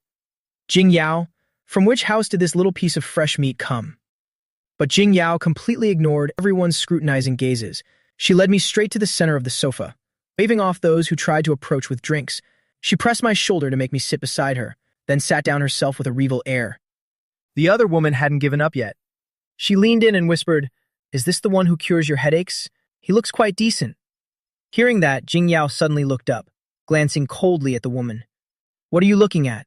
Have you no more need for those eyes?" That woman was instantly silenced. Awkwardly rubbing her nose, "Fine, I'll stop looking, okay? Geez, you're guarding him like your own eye." Xing Yao didn't spare her a glance. The next second, she suddenly turned toward me. She reached out her hand, naturally tucking a stray lock of my hair behind my ear. Her fingertips deliberately brushed against my earlobe. "Be a good boy and sit there. Don't run off and don't let your eyes wander. If I let them steal you away, they'll be very angry." The air in the private room was chaotic. I sat quietly by her side. Just then, the eldest daughter of the Zhao family, Zhao Tian, sitting opposite us, spoke up. "Xing Yao, I heard you've been staying at Shen Yuan lately, cultivating your soul, hardly showing up at the office." But her murky eye began to wander restlessly. Xing Yao's expression remained calm. "I'm just recuperating." "Recuperating?" Zhao Tian sneered, her gaze fixed on me with raw intensity. "I think keeping a toy boy is more like it." That stare made my spine go stiff, and I instinctively huddled closer to Xing Yao. My shoulder ended up brushing against her arm. Xing Yao paused for a beat, but instead of pushing me away, she took the opportunity to raise her arm, resting it directly on the back of the sofa behind me. It was a posture of absolute possessiveness and protection. She lifted her eyelids, her voice turning several degrees colder. "Xiao Zhao, let's get to business." But Zhao Tian was already too drunk, completely oblivious to the warning. She picked up a glass brimming with red wine, stumbled around the coffee table, and pointed it straight at my face. The pungent smell of alcohol wafted up. "Come on, little brother, I'm offering you a drink." I stared at the swaying wine, feeling my stomach churn. I couldn't drink at all, and I was allergic to alcohol. I hurriedly backed away to refuse. "I'm sorry. Refusing me." Zhao Tian's face darkened instantly. Fueled by liquor, she reached out to grab my wrist. "What's wrong with just one sip? It's not drugged, don't be afraid." Seeing that hand about to touch me, with a sharp smack, a fair hand shot out into mid-air, firmly blocking her path right in front of me. The back of Xingyao's hand directly stopped the glass. Her cold prayer beads clinked against the glass rim, making a dull thud. "He doesn't drink." A second later, Xingyao looked up, her eyes devoid of any warmth, as if she were looking at a dead person. Zhao Tian froze on the spot, but the alcohol soon surged to her head, making her even more agitated. Dared to openly mock Xingyao. This ruins the fun. Is this toy boy you brought along that precious? Can't he even have a single drink? The moment she uttered the words toy boy, the air in the room instantly froze. Though I knew my place well, those words still felt like a slap, striking me hard across the face. Xingyao sensed my emotions, and her hand resting on her knee suddenly clenched. The thorn tattoo on the back of her hand seemed to come alive, yet she somehow managed to restrain herself. Not just because that land plot was important, but because she didn't want me to witness a bloody scene. That would give me nightmares. Suppressing the fury in her eyes, she explained patiently, "He's allergic to alcohol." Unexpectedly, Zhao Tian had no sense of tact, turning her embarrassment into anger instead. "Allergy my foot, that's just an excuse." She slammed the glass down on the marble coffee table, hitting it with great force. Crash! A piercing sound rang out. Red wine splashed everywhere, like a glaring pool of fresh blood. This loud noise acted like a rusted saw, grating harshly against Xingyao's skull. A deafening ringing exploded in her ears, and her sanity fractured at that very moment. Xingyao's face turned as white as a sheet, but she didn't move. She only gripped the glass in her hand, her knuckles turning white. Veins on the back of her hand throbbing incessantly. Less than greater than. The Bodhi beads on her wrist. Less than greater than. Trembled violently from her tensed muscles. Less she was enduring, using immense willpower to hold back, to suppress, urge to crush the head of the fool in front of her. Yet Zhao Tian was still shouting, courting death. "You must drink this glass today. Not drinking it means you're looking down on me." It was all just noise. Xingyao closed her eyes, cold sweat trickling down her temples. A voice in her head screamed, frantically, "Kill her. Shut her up." At this moment, I, who was always by her side, suddenly realized something was wrong. I saw the bulging veins, the pale complexion, and the endless agony seeping from beneath those tightly shut eyes. In the whole hall, only I noticed. As a traditional medicine student, instinct kept my eyes glued to her face. This wasn't right at all. It was highly abnormal. I noticed her breathing had changed, no longer steady and deep, but shallow and rapid, like a patient on the brink of death. And the most terrifying part was her eyes. Those eyes. The pupils were contracting violently, eventually narrowing into a pinprick red dot. In the whites of her eyes, blood vessels were spreading at a visible speed, branching out frantically. This was the sign that her auditory hypersensitivity was losing control. I was all too familiar with this state. On that stormy night, before she strangled me, her eyes looked exactly like this. Right now, in Xingyao world, everything was warping. Zhao Tian's voice was magnified infinitely, becoming a deafening drill. The clinking of glasses sounded like thunder. Even the air conditioner's hum was like a piercing buzz. The horrific ringing in her ears was like a tsunami drowning her mind. Her final thread of sanity snapped. "Kill her. Just smash this glass in your hand into the temple of this fool. Then the world will be quiet."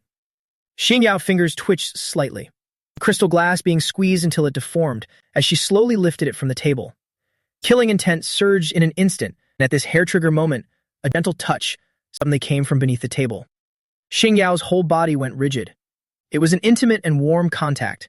The hand hanging by her side, without anyone noticing, had reached out, hidden from view. A pinky finger extended like a blade of grass, tentatively hooking onto Xingyao's pinky. Immediately after, I gently scratched her burning palm, over and over again. That light tickle was like an electric current, instantly piercing through her noise-blocked senses, bringing a sense of numbness and clarity.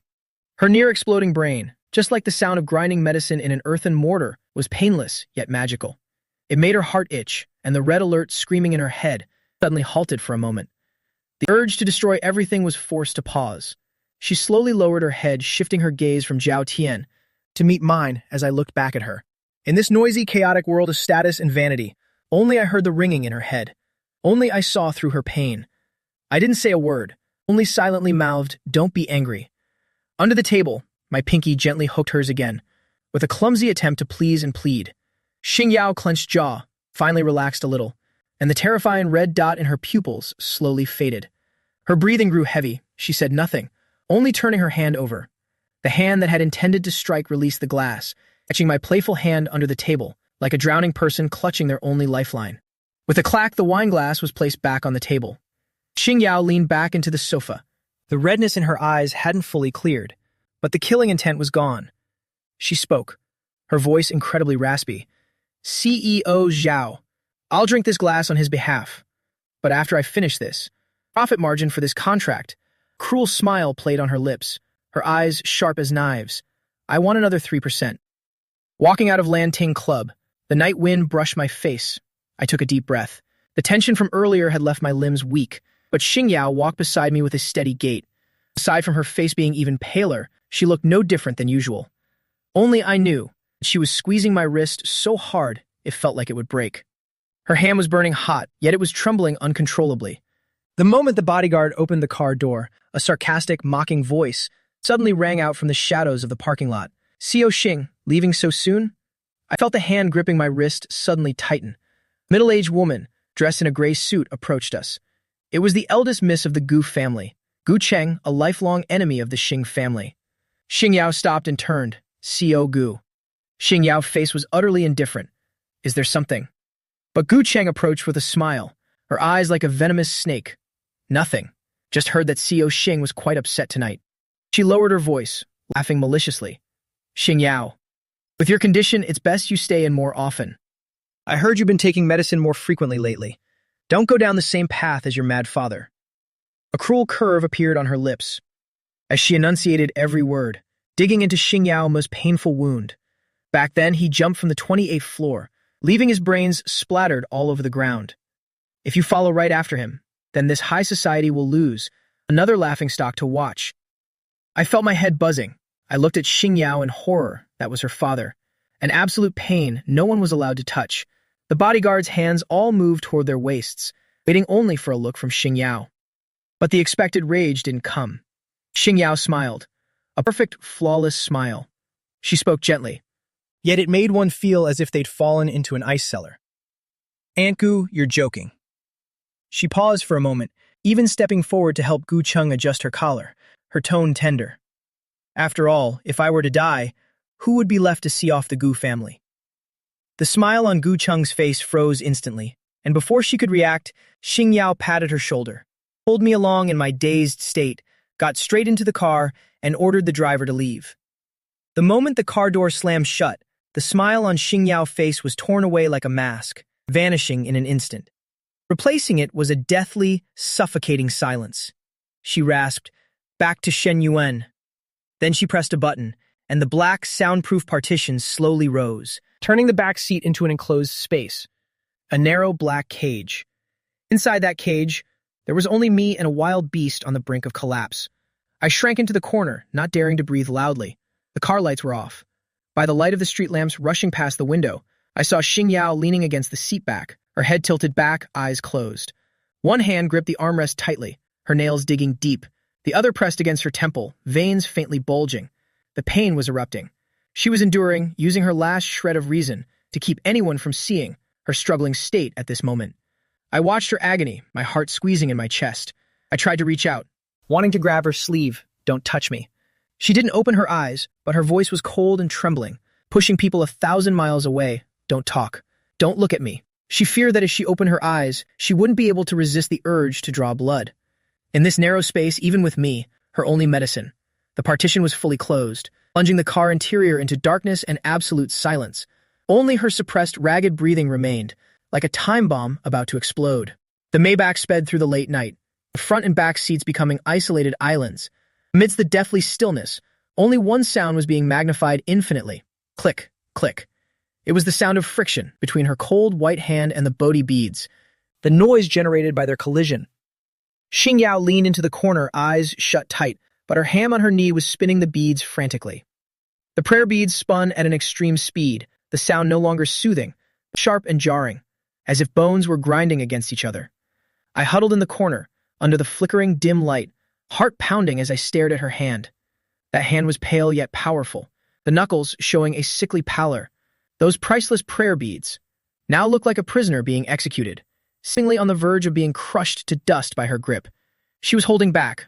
I could clearly feel the desire for destruction radiating from her. I knew Gu Chang's words were a curse, and right now a storm was raging in her mind. As a physician, I knew she was in great danger. As her medicine, I instinctively wanted to do something. Finally, I mustered all my courage and leaned forward. Miss Xing. But as soon as my voice sounded, the woman in the darkness was like a dragon whose reverse scale had been touched. The wild beast suddenly became extremely tense. Shut up. 2 words hissed through her teeth, cold and violent. I was instantly stunned into silence, my outstretched hand hovering awkwardly in midair. I didn't give up. But I see you. I told you to stop talking. Xing Yao suddenly turned her head, and by the passing light, I finally saw her face clearly. Her eyes were shut tight, her brows deeply furrowed, her temples throbbing incessantly, cold sweat drenching her entire face. She wasn't looking at me, not because she didn't dare, but because I realized the string in her head was stretched to its limit, feared that the moment she opened her eyes, she would be able to control the brutality within her, and she would tear me apart. This was her final struggle before losing control. Using her last bit of sanity for fear of hurting me. Turn away, she rasped. Look out the window, don't look at me. My heart gave a sharp, painful throb. I understood the warning, and even more the restraint behind it. This woman was about to go insane, yet she was still trying to protect me. My eyes suddenly burned, and I silently withdrew my hand, obediently turning away. The only sound left in the car was the beads rubbing together faster and faster. Half an hour later, the car lights stopped. Xing Yao pushed the door open and rushed out, without giving me a single glance. Like a cold wind, she swept into the villa. The butler hurried to greet her, but was driven back by her terrifying aura.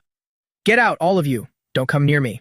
She roared, pushing past the servants and running straight to her second-floor study. Bang! A loud noise erupted, followed by the sound of the door being locked from the inside. From the study came the sound of heavy objects hitting the wall, her way of venting her agony. I had just gotten out of the car, and the rosewood door slammed shut right in front of me. Immediately after came the sound of a bookshelf collapsing, books being torn apart, then the sound of glassware shattering to pieces. A one-sided destruction was happening inside. This is bad. This is really bad.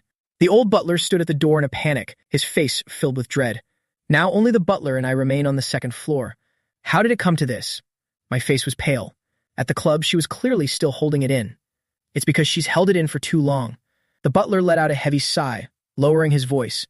Mr. Mu, the miss hates it most when people mention the old master. It's her inner demon. That beast from the Gu family provoked her on purpose. The butler glanced at me, hesitating before continuing. The miss didn't act, because she didn't want to show weakness to outsiders, and also because she didn't want to scare you. My heart suddenly tightened. I remembered how in the car she'd rather crush her beads than let me see even while roaring at me to turn away. It turns out that even then she was already on the verge of collapse.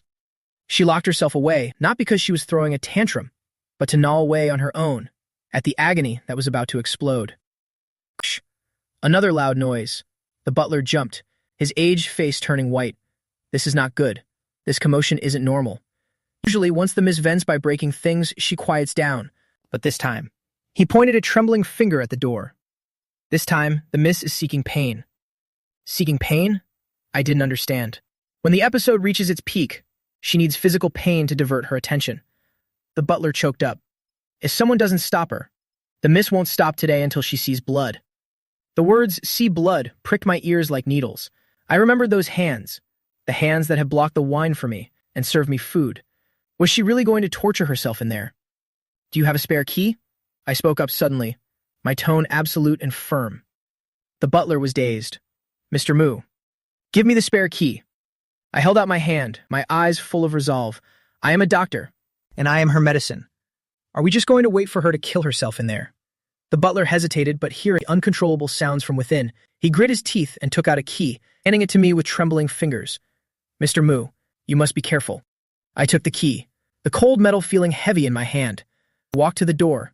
Through it, I could almost hear her heavy gasps, like the final tragic cries of a cornered beast. I took a deep breath, hesitated no longer, and inserted the key into the lock. Click, click. The lock turned, and the study door was pushed open. I expected to see a raving lunatic, but it was deathly silent inside. Thick curtains blocked out all light, making the entire study feel like a massive, dark cavern. Dust lingered in the air, mixed with the smell of iron-rich blood and thick cigarette smoke. Miss Xing. The hand holding my medicine kit trembled slightly. No one answered, only a suffocating silence weighed on my heart. I swallowed hard, and used the dim light from the hallway to step inside. Beneath my feet were shards of porcelain and torn book pages, each step producing a jarring crunch. Finally, in the deepest corner of the study, I saw a glowing red ember. Xing Yao was sitting on the floor, leaning back against a bookshelf. She sat there in silence, like a soulless plaster statue. Between her slender fingers was a half-burnt cigarette. Smoke curled upward, blurring her deathly pale face. My heart constricted violently. I had never seen Xing Yao like this. No anger, no coldness, only a bottomless emptiness and numbness. Just then, she seemed to hear my footsteps and slowly lifted her eyelids. But her eyes lacked any focus. They were just pitch black, like a stagnant pool. She numbly stared at the red ember at her fingertip. Then, lifelessly, she raised her hand. I saw on the back of her left hand the fierce black thorn tattoo. The next second, she performed an action that scared the soul out of me. She actually took the glowing end of the cigarette, slowly, without a hint of hesitation, aimed it at the tattoo on the back of her hand, and pressed it down hard. The movement was so slow, as if she were performing some divine ritual, without trembling, without doubting. I almost heard the sound of burning flesh, and a pungent, scorched smell instantly filled the room. Yet she didn't even knit her brows once, even tilted her head, her gaze empty, watching the cigarette tip sink into her flesh, watching the skin turn black and shrivel up, as if that hand didn't belong to her at all. This scene was so terrifying, so tragic, that my pupils constricted violently. All the blood in my body rushed to my head. At this moment, with the instincts of a doctor, combined with the heartache of being silently protected by her, my fear of her status was completely shattered. Forget the big sister of the Golden Circle. Forget being a creditor. In my eyes right now, she had only one identity, a patient who was destroying herself. Xing Yao, I let out a heart-wrenching cry. It was the first time I had ever called her by name. The medicine box in my hand fell to the floor with a clang, but I didn't care about it anymore. Despite everything, I rushed straight toward her. You're crazy. I lunged in front of her. Without a second thought, I knocked the cigarette from her hand. The hot embers splashed onto the back of my hand, but I didn't feel any pain at all. My hands were trembling as I lifted her left hand, which was mangled from the burns.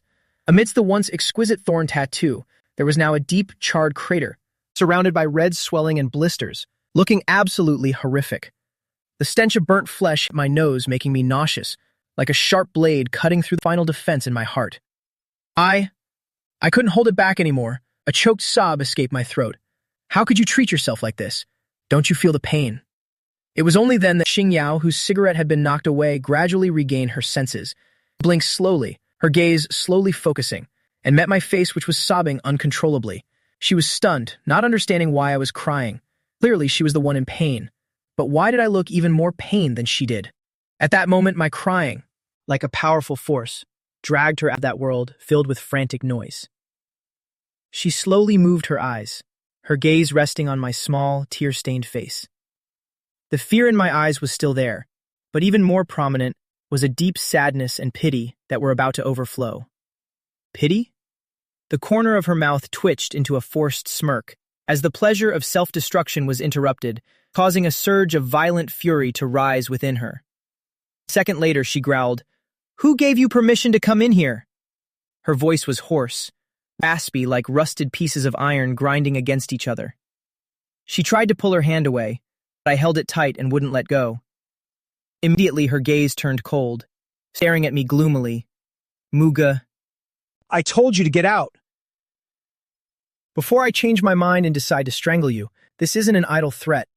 Her sanity was on the brink of collapse, and the seeds of violence in her body were still screaming. She was afraid she would lose control, tear this weak little creature apart. Anyone else would have fled in terror long ago, but not me. I looked straight into her empty eyes and the layer of thorns she had deliberately built around herself. Instead of letting go, I tightened my grip even more. I don't care. I am your doctor. If I leave, what will happen to your hand? Do you want it to be useless forever? I actually dared to scold her. Someone like me, a guy who usually didn't even dare to speak loudly, actually dared to raise my voice at the queen of the Golden Circle. Xingyao was instantly stunned, and while she was still in a daze, I hurriedly pulled the burn ointment from my pocket, twisting off the cap with trembling fingers and squeezing out a large amount of ointment. "Don't move, please, don't move." My slightly cool fingertips, coated in ointment, carefully applied it bit by bit to the edge of the wound. That cooling sensation miraculously quelled the bone's searing pain. Xingyao, tense muscles unconsciously relaxed. She lowered her eyes, looking at me kneeling before her, my face drenched in tears. I was shaking, I was terrified, but I stubbornly held her injured hand, as if I were cradling a priceless treasure. After applying the ointment, I leaned my head close to the wound and gently blew on it. I blew and coaxed her, like soothing a child who had taken a painful fall. "The pain is gone, one blow and it's all better. Xingyao, please don't be like this anymore. I will heal you. Don't hurt yourself anymore. It will hurt." These 3 words were like a heavy hammer, smashing the ice that had frozen at the bottom of Xingyao's heart. For over 20 years, from childhood to adulthood, no one had ever asked if she was in pain. No one had ever sobbed over her injuries like this. Xingyao's throat tightened, aching with a bitter pang. The chaotic noises in her head forcing her to end it all miraculously vanished at this very moment, placed by my choked sobs and my clumsy yet gentle blowing. This sound was so pleasant to hear. Xingyao's empty eyes gradually regained focus, the focus slowly coming together and finally settling on my reflection. The ointment was applied, the bone-deep burning pain temporarily eased, but Xingyao still wasn't any better. On the contrary, as the intense pain dissipated, an even more terrifying reaction set in. She was shivering. At first, it was just her fingertips trembling, then her arms, and finally her entire back was shivering violently and uncontrollably. Xingyao felt as if she had been thrown into an ice cellar. It wasn't a superficial cold, but a freezing despair seeping out from the very marrow of her bones. This was a physiological collapse caused by the sudden drop in adrenaline following her manic outburst. In the quiet space, I could even hear her teeth chattering. She hummed her head, her messy white hair obscuring her eyes. She wanted to stop this humiliating shivering, but she couldn't. She was like a broken machine, gradually falling apart piece by piece. "Miss Xing." I knelt before her, lifting her injured hand. The feeling from her palm was as cold as a 1,000-year-old block of ice. I could clearly sense her helplessness and vulnerability. The once proud queen of the Golden Circle, the same Xingyao who had just threatened to strangle me, was now as fragile as a sheet of paper. "Are you cold?" Xingyao didn't answer. She just mechanically tried to pull her hand away. She wanted to retreat into that dark corner. "Don't look, don't look. This miserable state of mine is too ugly." I watched her attempt to shy away, my heart surging with a choked bitterness. She wasn't a monster. She was just a patient with no one to pity her. And not going anywhere. A second later, I took a step forward on my knees, ignoring the shards of porcelain cutting into my knees. I didn't stop. I came before her, opening my arms wide, like a small bird wanting to warm the frozen woman. Without hesitation, I held her waist tightly. Xingyao's violently trembling body suddenly went stiff. What is this? A warm hug, soft and filled with fierce vitality. A hug that used every ounce of my being to warm her. I pressed my cheek against her cold chest, listening to that heart beating frantically in panic. So fast and yet so frail. "Miss Xing, don't shiver anymore." I closed my eyes, tightening my embrace, only hoping I could transfer all my warmth to her. "Don't let it hurt anymore, okay? I'm here." Xingyao sat motionless, her hands hovering in the air, not knowing what to do.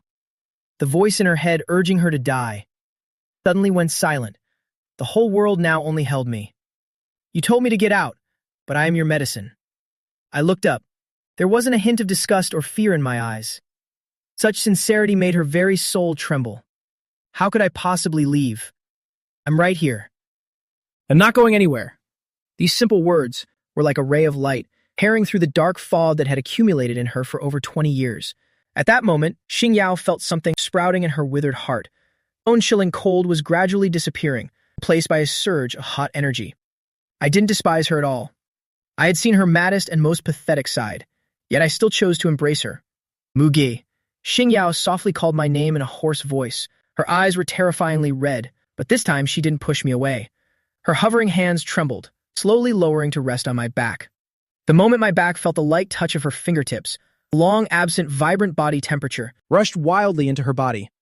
In 25 years, this was the first time Xingyao, at her most pathetic state of illness, wasn't avoided like the plague, nor had anyone stabbing her with sedatives, and certainly no one looking at her as if she were a monster. Only me, despite the floor being covered in glass shards, kneeling before her, pulling this dirty and broken body into my arms. Don't hurt anymore. I'm here. My words seemed to have opened Pandora's box. The ash-like emptiness in Xingyao's eyes collapsed quickly, replaced instead by a madness sufficient to incinerate all remaining logic. Cravings, it's still not enough. Just hugging like this isn't enough. Every cell in her body was screaming. It was the violent resistance of a skin hunger, suppressed to the absolute limit. She had been cold for too long. Now, having just seen the light, she only wanted to carve me into her body, never letting go. Muge. Xingyao called my name in a raspy voice, like the growl of a beast. A split second later, she suddenly acted, tightening her arm with a strength that was shockingly powerful, as if she wanted to break my waist. I let out a startled cry. Before I could react, the whole world began to spin. Xingyao held the back of my neck with one hand, her other arm tight around my waist, violently pulling me into her embrace. All distance finally vanished, and my entire body was practically embedded into her chest. Miss Xing. I was a bit panicked. Her strength was suffocating me. But Xingyao heard nothing anymore. Her logic had snapped. What was controlling her body now was an instinct called greed. She lowered her head, her exquisite face buried deep in the crook of my neck. That wasn't a kiss. It was a plunder. She was like a hungry beast, frenziedly nuzzling and sniffing my neck. Cold tip of her nose pressed against my warm skin, making me shiver uncontrollably. She whispered entranced words, her hot breath puffing against the back of my ear. Immediately after, I felt a hot dampness as her lips caressed my skin. Not only that, she even opened her mouth, using her teeth to gently nip the flesh on my neck, just to feel the life pulsing beneath those blood vessels. A stinging, numb sensation shot straight to the top of my head. Xingyao, please be gentle. My pleading only stimulated Xingyao further. Not only did she not stop, but she became even more aggressive. She forcefully threaded her fingers through my short hair, forcing me to tilt my head back, exposing my vulnerable neck for her to plunder at will. It was as if she wanted to reclaim all the warmth shed missed for over 20 years at this very moment. The study fell into a deadly silence, with only the sound of the woman's breathing becoming heavier, more immersed. Xingyao closed her eyes tightly, pressing her cheek close to my carotid artery, listening to my heart pounding strongly. Her frantic, uneasy heart, miraculously, finally found a place to rest. This is life. This is warmth. This is the Mugi who belongs to her. A long time later, she finally stopped, but she didn't look up, instead keeping her head buried in the crook of my neck. Her voice was hoarse to a pathetic degree, carrying an obsession full of terror. You came here yourself. Once I've embraced you, don't ever dream of letting go in this lifetime. I was squeezed to the point of suffocation by her, stupidly listening to this vow that sounded like a curse. I still didn't know then that I had opened the beast's cage with my own hands, turning myself into the sacrifice to be trapped in that cage forever. Just when my legs were so numb they felt like they'd snap, I finally couldn't help it anymore. Miss Xing, it's cold on the floor, can we stand up? To my surprise, Xingyao didn't move at all. She just rested her chin on the top of my head, rubbing the tip of her nose gently against my hair. A lazy, hoarse hum escaped her throat, but the arms holding me didn't loosen by even a millimeter. Then let go of me first. I tried to explain. Let me tidy up the medicine box. Your hand still needs to be bandaged. Before I could finish, the woman who was just as silent as a large cat suddenly frowned. She suddenly inhaled a cold breath, an undisguised look of pain appearing on her face. My heart tightened, my doctor's instincts immediately making me tense. What's wrong? Where does it hurt? Xingyao immediately lowered her eyes, raising her burned left hand, shaking it in front of me. Hand hurts. Her voice was hoarse, but it carried a reasonably aggrieved tone. It stings so much. I looked at that gruesome wound, my heart softening instantly, just about to say it'd blow on it. Unexpectedly, Xingyao raised her right hand, rubbing her temples, her brows tightly knit. My head hurts too, like someone is sawing it. Before I could even speak, she placed her hand over her left breast, looking at me with a distant gaze. It hurts here too. I was stunned for a moment. Chest pain? Is it angina? Or a complication? I hurriedly went to check her pulse, but Xingyao avoided my hand. Her deep eyes stared intently at me, her tone both plaintive and dangerous. If you leave, then I will hurt everywhere. My hand froze halfway. Now I understood clearly. This was no complication.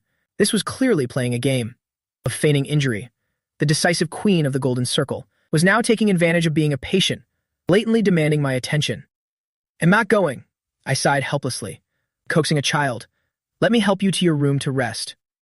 Xingyao stared at me for a few seconds, finally mercifully loosening her grip slightly, but still holding my wrist firmly.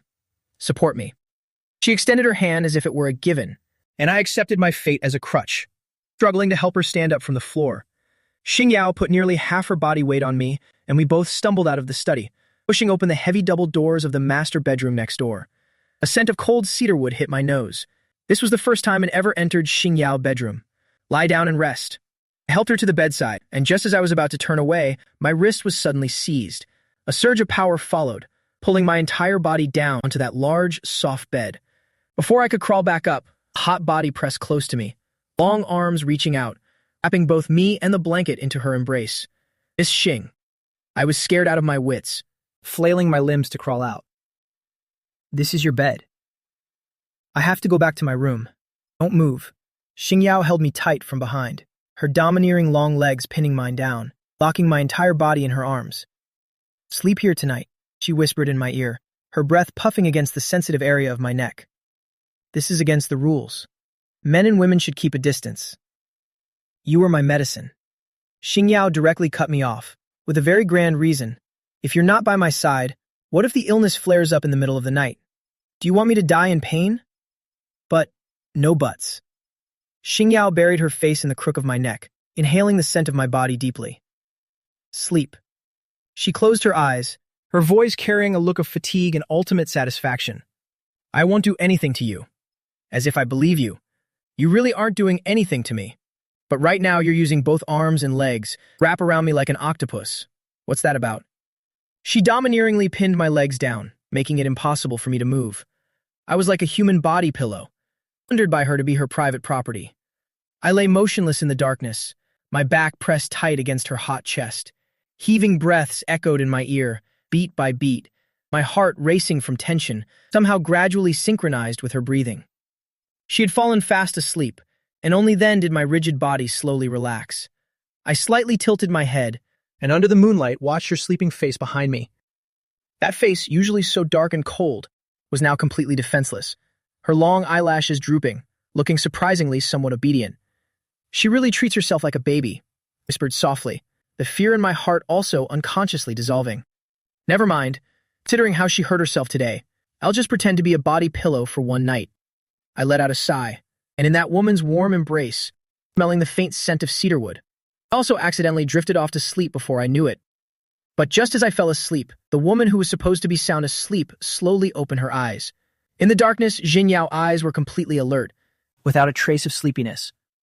She looked at me curled up in a ball in her arm, the corner of her mouth lifting in a meaningful curve. She tightened her hold, holding me even tighter. I've caught you. Don't even think about escaping me in this lifetime. Early the next morning, I woke up feeling suffocated, as if I were being squeezed. Dimly opening my eyes, what met my vision was a flat, firm chest, behind a thin layer of black soap pajamas, radiating an intense heat. My mind instantly went blank. Last night, I had been forcibly kept here by Xingyao, acting as her body pillow all night. I cautiously shifted a bit, wanting to escape the embrace that was making me feel smothered. However, as soon as I moved, the strong arm draped across my waist instinctively tightened, dragging me right back into her embrace. What are you fussing about? Above my head, the woman's lazy, hoarse voice sounded, carrying that charm of someone who just woke up, making me instantly go stiff. Looking up, Xingyao didn't open her eyes at all, her chin resting on the top of my head, like an aristocratic big cat, exuding a sense of lazy ease. This was the deepest sleep she'd had in years. Miss Xing, it's morning, I whispered as a reminder, trying to wake the woman who was pretending to sleep. It's time to change the medicine on your hand. Hearing the words change the medicine, Xingyao finally opened her eyes slowly. A flash of dissatisfaction at being disturbed crossed her eyes, but when her gaze settled on my face flushed from sleep, her mood miraculously improved. She let go and rolled onto her back, pulling the blanket up to cover my bare shoulders, while she lazily extended her injured left hand toward me. Her posture was just like a queen waiting to be served. I sighed helplessly. With my hair messy, I ran to the next room to grab the medicine box. Under the sunlight, the wound on that hand looked even more horrific. The once exquisite black thorn tattoo had a charred black crater in the middle that had scabbed over, but the surrounding blisters had popped, leaking clear tissue fluid, with a large area swollen and red. I knelt beside the bed, carefully using a cotton swab soaked in red antiseptic, cleaning the wound bit by bit. As the disinfectant touched the wound, Xingyao's fingers trembled slightly. Her brows immediately knit together. Does it hurt? I instantly became gentler, leaning close to the wound and blowing softly on it. I'll be gentler. Please bear with it a bit. My warm breath swept across the back of her hand. Xingyao lowered her eyes to watch my focused face. My expression was concentrated and serious, my eyelashes like two small fans, gently fanning ripples of emotion into her heart. Done. I reapplied the burn ointment, then gently wrapped gauze around it once for her, looking at that hand which was as beautiful as a work of art. The pure white gauze wrapped around the wound. I felt a bit of a lump in my throat. "Miss Xing," I said while packing up the fragrance box, unable to stop myself from speaking. My voice was gentle but carried a hint of reproach. "Don't do this ever again." Xingyao leaned against the headboard, staring mindlessly at her own hand. Like what? Not hurting myself. I looked up, my eyes full of seriousness. This wound will definitely leave a scar later. Leave a scar? Xingyao raised her left hand, examining it under the sunlight. Isn't leaving a scar good? Her counter-question left me speechless. Of course it's not good. It's ugly. I think it's great. Before I could finish my sentence, Xingyao suddenly spoke softly, her stunningly beautiful face abruptly drawing close to mine. The next second, she reached out with her bandaged hand, using her fingertips to gently caress my flushing cheeks. The rough texture of the gauze made me instinctively shrink back. Mugi, she stared into my eyes, her voice low and husky, as if it held a hook for the soul. This scar was given to me by you. I was completely bewildered. It was clearly because she burned herself. It's because of you that it has meaning. Xingyao's eyes darkened, her finger sliding down my cheek, stopping at the corner of my lips. Keep it, so that every time I see this scar in the future, I'll remember. She paused for a moment, a flicker appearing deep in her eyes, of obsession that was almost pathological. Remembering that you took the initiative to hug me last night. Remembering that you cried in my arms. Remembering that you said you were my medicine. I never expected in a million years that she would use this way to remember such moments. In her eyes, this ugly cigarette burn wasn't a testament to pain at all, but rather a medal of love and salvation that she paid for by harming herself to exchange for from me.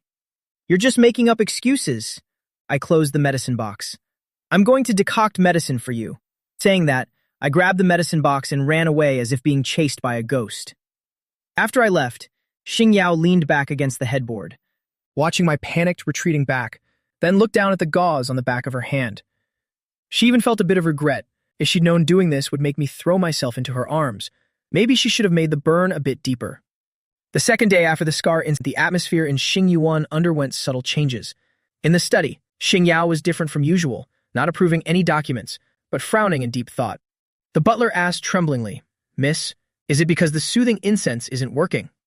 I held the medicine jar, my expression also full of worry. "Is your head hurting again?" Hearing this, Xingyao slightly raised eyelids and looked at me from afar. It's not that I can't sleep, but that I've developed a tolerance to the medicine. Medicine tolerance? I was stunned. As a doctor, I naturally understood drug resistance, but I'm a human being, developing resistance to my voice and scent. Is this even scientific? Right after that, Xingyao leaned back in her chair, tone as serious as if she were discussing a billion-dollar project. Before, just hearing the voice, smelling the scent could relieve the pain. But lately, this trick no longer works. The butler said anxiously, "Then what should we do? Should we change the incense?" No need to change the incense. Just then, Xingyao gaze locked onto me, as if examining her own private property. We just need to change to another therapy. She reached out with her bandaged hand, pointing straight at me. From now on, we're switching to tactile therapy. I was completely dumbfounded. Xingyao leaned forward, staring at me with eyes full of pressure, declaring word by word, "Just hearing isn't enough. Just smelling isn't enough either. I must be able to feel, to touch. Only then will I feel at ease. Starting today, whether eating, cooking, or sleeping, you must always be within my reach. We must maintain physical contact. Even a second's interruption will give me a headache." My mouth hung open, speechless from the shock. This wasn't any kind of medicine tolerance. It was clearly giving her an inch and she's taking a mile.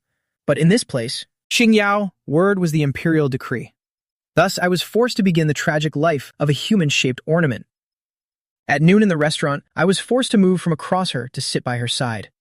My left hand was held tightly in her palm. I protested softly, "Ms. Xing, how can I eat like this?" As a result, she remained nonchalant, sipping soup with one hand while saying, "Don't you use chopsticks with your right hand? Your left hand is free, so let me hold it for treatment. I didn't know whether to laugh or cry, but this position is so awkward. Awkward. As soon as the words were spoken, Xingyao's expression immediately changed, showing pain. But the moment I let go, the blood vessels in my head feel like they're about to burst. Do you want to let me die of pain? This trick again. I knew full well she was faking it. But seeing the burn on the back of her hand, my heart suddenly softened. Fine, fine, you can hold it, you can hold it. I gave in, pushing my hand into hers. Hold on tight. Don't let it burst. Hearing this, a triumphant smile flashed deep in Xingyao's eyes. Not only did she not let go, but she also interlaced our 10 fingers, her thumb gently caressing the back of my hand. She even picked up a piece of fish for me. Be good. Eat more, you're too thin to touch comfortably. After lunch, the battle shifted to the study. With tactile therapy as her ultimate authority, Xingyao didn't even bother acting anymore. She pointed to the executive chair. Wide enough for 2. Sitting over there is too far. Sit here. I look at that chair representing supreme power. Waving my hands frantically. This isn't right. That's your seat. If I tell you to sit, then just sit. The next second, Xingyao reached out and actually pulled my entire body over. But she didn't let me sit alone. She pressed me straight down beside her legs, right up against her thigh.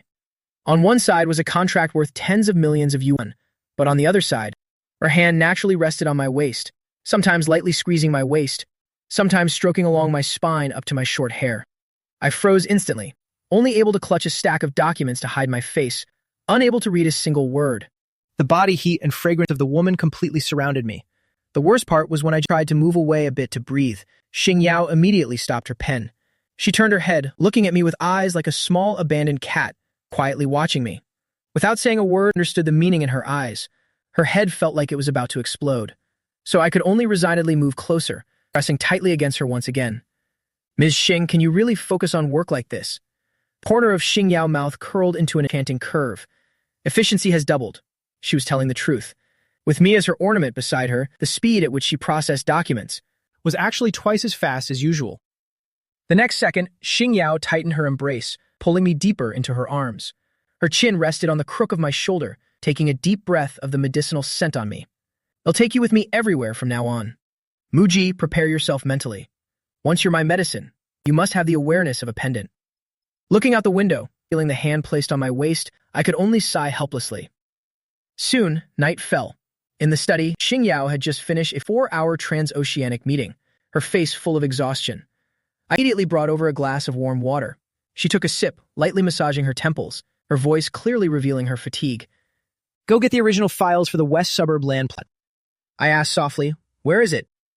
Xingyao slightly tilted her chin toward the massive black safe in the corner of the room. In there. My heart suddenly skipped a beat. Wasn't that Xingyao private safe? It was the vault core secrets of the entire Xing family commercial empire. Even the butler who had been with her for decades didn't dare to step within half a pace of it. I nervously clutched the hem of my shirt. Ms. Xing. That's a safe. I can't open it. Besides, I shouldn't touch it. I only wanted to pay the debt, not get involved in wealthy family secrets. However, Xingyao acted as if she didn't hear my concern. She sank deep into the sofa, not bothering to open her eyes, her thin lips slightly opening. To recite a sequence of numbers. 9, 9, 0, 3, 1, 8. I froze on the spot. This sequence, 9, 9, 0, 3, 1, 8, was exactly my birthday. No, it must be a coincidence. While I was still doubting, Xingyao opened her eyes, her tone lazy. I've given you the code. Go open it. Felt my limbs go numb. She actually gave me the code. This meant that she had exposed her entire hand for me without any reservation. I took a deep breath, walked up to the safe, and entered the code. The safe door popped open. I pulled the door open, and my pupils instantly contracted. At the very top were secret documents and seals. In the middle were rows of neat gold bars and a few cold black guns. And in the most prominent position was a craft paper bag. The bag wasn't sealed, and with just a glance, I recognized the handwriting as my own familiar script. It was the deed of sale the Mu family had signed years ago, along with deadly evidence of my father's wrongdoings. Just by taking these things, I could ruin the Mu family at any time. Even, I only needed to take a business secret and sell it to a rival, cause Xingyao heavy losses. Does she really trust me this much? My fingertips trembled slightly, But I didn't touch those vulnerabilities, nor did I glance at the gold bars even once. I focused only on finding that one file, then quickly closed the safe door. The click of the safe locking rang out. I breathed a long sigh of relief. I took the folder and walked toward the sofa, Ms. Xing. But Xing Yao didn't take it. Her deep eyes quietly observed me, her tone half smiling and full of probing. Aren't you taking anything else? Like the rotten debts of the Mu family, or maybe grabbing a gold bar and running away. I placed the file on the coffee table, looking at her seriously. I'm a doctor, not a thief. You trusted me. I can't betray that trust. The smile in Xing Yao's eyes immediately deepened. She certainly hadn't misjudged him. This puppy might be shy, but his character was incredibly resilient. The next second, she reached her hand toward me, lightly patting the spot beside her. Come here. I obediently went over and sat down. To my surprise, as soon as I was settled, the tall woman leaned over. Her noble head rested heavily on my steady shoulder. My shoulder was pressed down, so I instinctively straightened my back. Miss Xing, are you tired? Her voice shed all defenses, revealing an unprecedented vulnerability and fatigue. At this moment, she was no longer the Yama of high society, nor the temperamental lunatic. She was just like a child who had returned from battle, completely exhausted. Mugi. She nuzzled into the crook of my neck, her warm breath puffing against my skin, with a hint of coquettishness. Massage my head. It hurts so much. My heart suddenly went soft. She had cast off all defenses, exposing her most vulnerable nape to me, convinced that I wouldn't harm her. It was absolute trust and a silent reliance. I let out a sigh, raised my hand, and my cool fingertips lightly pressed against her nipples. Is this pressure okay? She let out a groan of satisfaction. A bit harder. I remained silent, increasing the force, bit by bit soothing her strained nerves. Outside there was a drizzle. Inside the room was bathed in soft yellow light, as if time were slowing down. But I had no idea that she already held something, even more effective than any weakness. My soft heart. As long as I was still prone to pity, she could imprison me forever. In this cage called trust. The following days at Xingyuan were warm and quiet. I became almost inseparable from Xing Yao, working with her by day, serving as her body pillow by night to help her sleep. Xing Yao hadn't had a headache for 3 consecutive days, until a phone call burst this bubble. That afternoon, while I was arranging flowers, the phone suddenly vibrated violently. Xing Yao, who was reading documents, frowned slightly, giving a displeased glance that made my heart leap. I hurriedly picked up the phone. On the screen, it showed advisor. It was a call from school. I carefully answered the call. Muga, do you actually want to graduate or not? The moment it connected, the professor's angry roar rang out from the other end. The thesis draft is due next week. Where are you? You asked for 1 week off, but it's already been half a month. If you don't come back to school tomorrow, then prepare to be suspended. Sir, I was just about to explain, but the other end had already hung up. The long dial tone was like a wake-up call. That call immediately woke up my reason that had been immersed in this false sense of peace. I was a top student at the medical university. Pursuing medicine was my lifelong dream and my only hope to escape the Mu family's control. I absolutely couldn't ruin my own future just by serving as medicine for Xing Yao. I gripped the phone so hard my fingertips turned white. I took a deep breath and turned to look at the woman, but Xing Yao didn't even bother to look up, as if the call just now didn't exist at all. Ms. Xing, I have to go back to school. Her finger, which was flipping the page, suddenly stopped. Xing Yao slowly raised her head, her eyes instantly turning cold, like a deep, bottomless pool of frigid water. What did you say? Say it again. I shrank back, terrified by her gaze, but thinking of my studies. I still took a risk and spoke up. The professor is urging me. I must go back to complete the experiment. Otherwise, I won't be able to graduate. Then forget about graduating. Xing Yao slammed the folder shut, her tone arrogant to the extreme. Can't the Xing family afford to keep you? The next second, she stood up and closed in on me step by step, pushing me into the corner. Or do you want to run away? She looked down from above, her gaze sharp. I've just started getting addicted to this intimacy, and now you tell me you want to leave? Not even back to school. She couldn't bear me leaving her sight, even for a single second. I'm not trying to run away. My back was pressed against the wall, looking up at her, my eyes brimming with tears, but stubbornly refusing to let them fall. I'm a human being, I have my studies. I can't be locked in this cage for my whole life, just to be a shadow serving as medicine for you. Right after that, I seized upon the weakness she had revealed last night. Miss Xing, you said you trusted me. I'll go to school by day and return by night, okay? I promise to be there whenever you call. Xing Yao stared at me for a long time. She understood that if she forcibly locked me up, My body would remain, but my heart would wither away. Besides, an open cage door didn't mean the bird could fly away. As long as the tether was in her hand, no matter how far it flew, it would have to return obediently. Going back to school is fine. She suddenly relented. My eyes lit up, and just as I was about to say thank you, Xingyao turned the tables. She took a sophisticated black velvet box from her pocket. But you must wear this. She opened the box with one hand. Inside lay an extremely thin silver necklace. The pendant was a small, exquisitely carved silver ball. What is this? A safety charm? Xingyao took out the necklace, and without giving me any chance to refuse, looped her hands around my neck, personally putting it on me. A small click sounded. The cold metal touched my skin, making me shiver slightly. Xingyao finished fastening the clasp, her fingertips gently caressing that small silver ball, then smoothly stroking the sensitive skin on the back of my neck.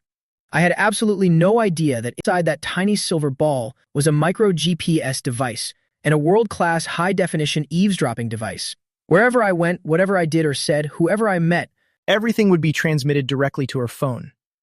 This was the invisible shackle she had created for me. Very beautiful. Xingyao curled her lips in satisfaction, then leaned down to plant a kiss on my forehead, her tone terrifyingly gentle. Muga, remember this clearly. Whether at school or at Xingyuan, whether day or night, never take it off. She whispered in my ear with a light laugh. If I find out it's left your neck, I will break your legs. So you can never leave me for the rest of your life. My entire body froze, and I had to endure this possessive kiss. That silver necklace was like an invisible yoke pressing against my collarbone. But anyway, Xingyao had agreed. Tomorrow I could return to school. Thank you, Miss Xing. I touched the small silver ball, suppressing the discomfort in my heart. Then I'll go back to my room to pack a bit, and I'll head to school early tomorrow morning. Saying that, I turned to walk out. I longed to return to the small guest room next door, even if only for one night. I just wanted to separate myself from this suffocating oppression, to find freedom again. But just as my hand touched the doorknob, I froze, as her lazy but non-negotiable voice rang out from behind. I stopped and turned my head back.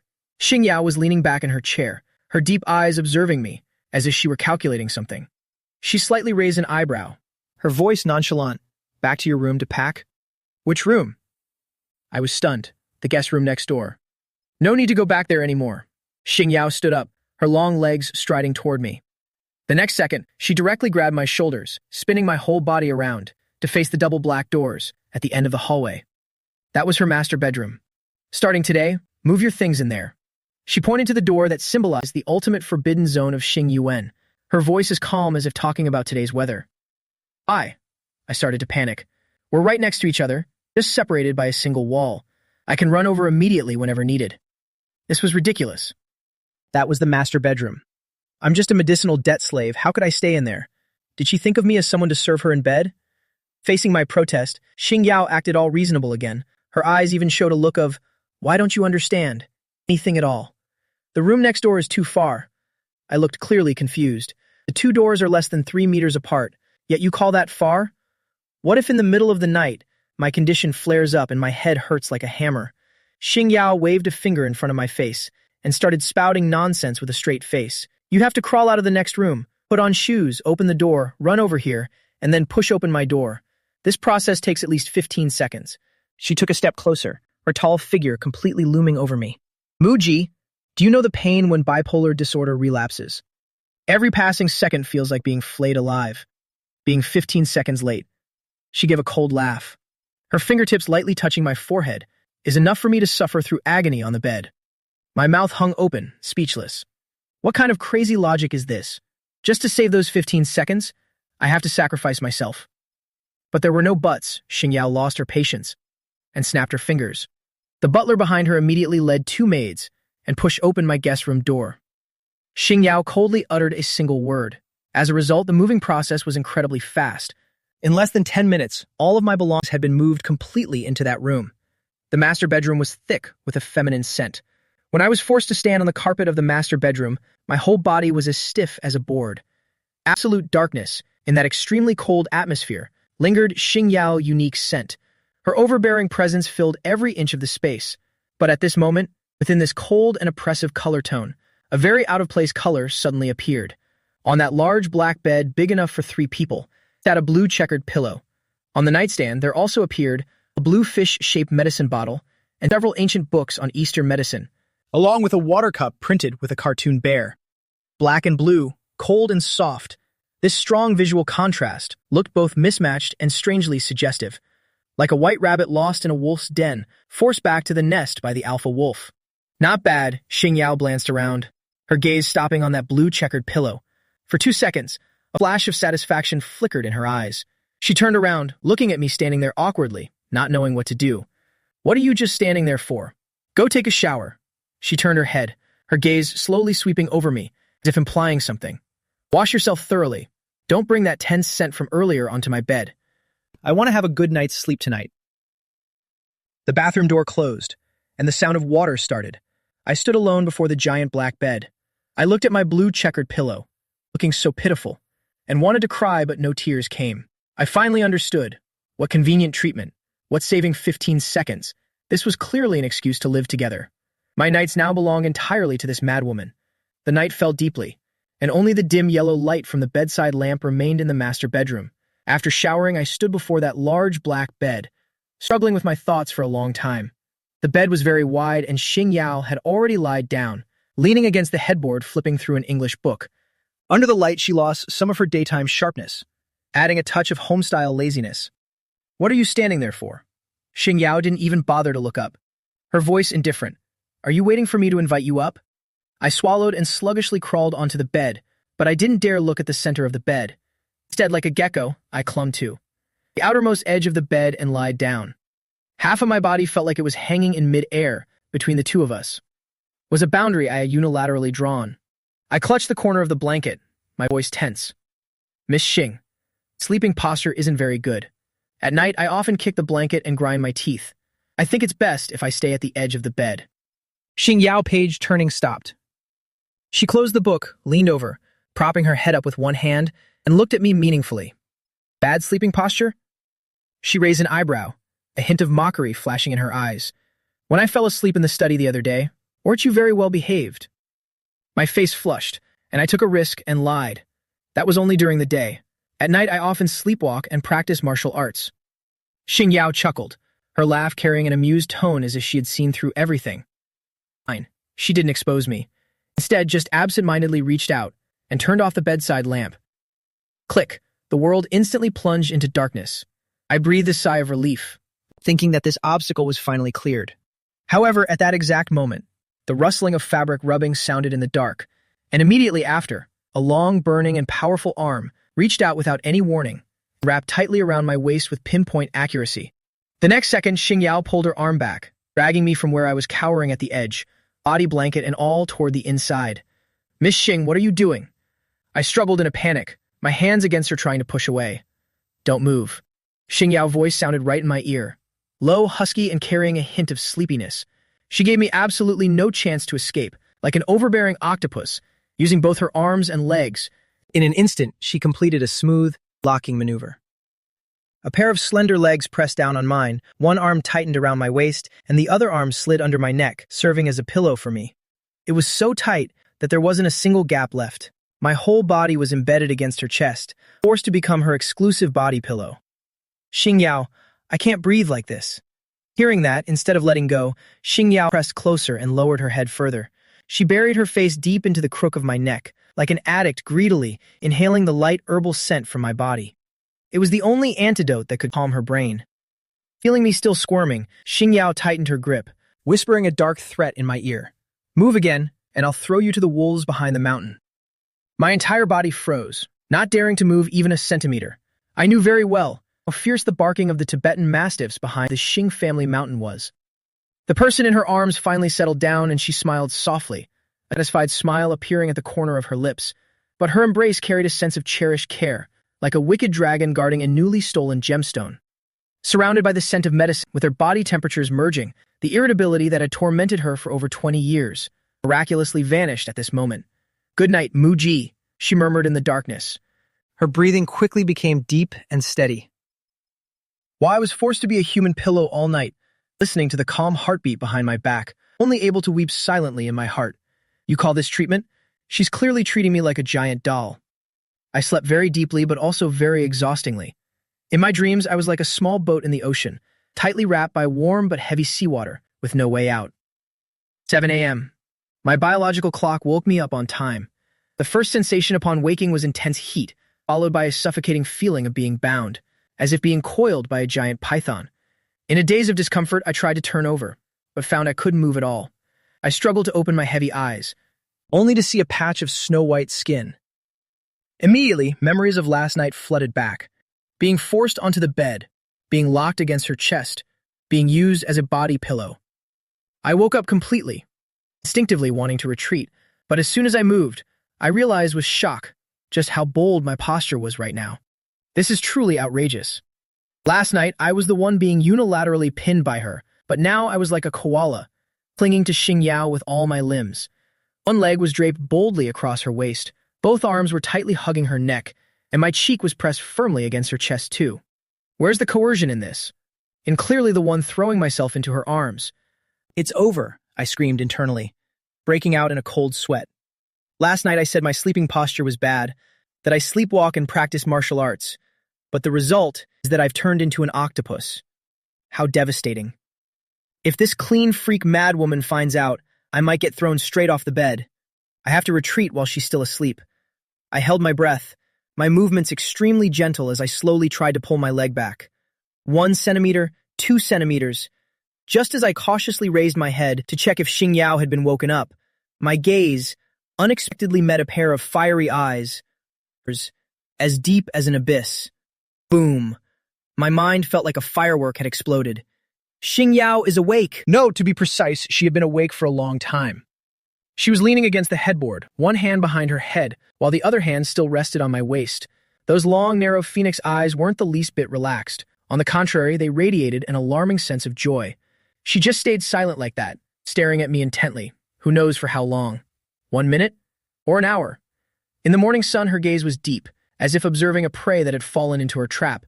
Time seemed to freeze at this very second. I lay stiffly on her chest, our faces only a few centimeters apart, our breaths intertwining. Extreme shame and fear caused my brain to start overthinking. What is she looking at? Is she angry because I'm overstepping? Or did I suddenly remember something? Instinctively raising my hand, frantically wiping the corner of my mouth. Oh no, it's over. I was sleeping like a log just now, with my face against her chest. Could I have drooled? This is a high society heiress, with a severe obsession with cleanliness. If I accidentally got drool on her pajamas, I wouldn't be able to pay her back with 10 lives. Seeing my foolish, frantic wiping of my mouth, the deep darkness in Xingyao eyes finally rippled with a hint of emotion. A soft, vibrating laugh came from her chest, transmitting directly to my eardrums. Xingyao didn't push me away, nor did she show any disgust or wipe her clothes. Instead, she lifted the hand resting on my waist and let it glide up my spine, running through my messy hair. Finally, her slightly cold fingertips gently touched my cheek, still lingering with sleepiness. Her movements were slow, carrying a hint of indifferent teasing. Good morning. Right after, Xingyao gave the flesh on my cheek a light pinch, soft sensation delighting her so much she didn't want to let go. Her gaze kept wandering over my face, finally, stopping at my fair and delicate neck. That look wasn't aggressive, yet it made me shiver instinctively. It was a dark kind of possessiveness, like someone who had been starved for a long time, staring at the tastiest piece of meat on the plate. She was evaluating, savoring, and considering exactly where to bite for the best taste. Mugi, she caressed my cheek, her thin lips moving, uttering a sentence that made me flush. See, I told you that you were my medicine. Holding you like this, I don't even have nightmares anymore. I was forced to look up and endure her touch and her gaze. Miss Xing, I didn't mean to. Just sleep, it's fine. Xingyao cut me off immediately. Her fingertips slid down, pressing against my carotid artery, which was thumping rapidly. She was in a very good mood, not just because she slept well, but also because upon waking, finding me clinging to her like a small animal, this feeling of being completely relied upon had immensely satisfied her morbid sense of possessiveness.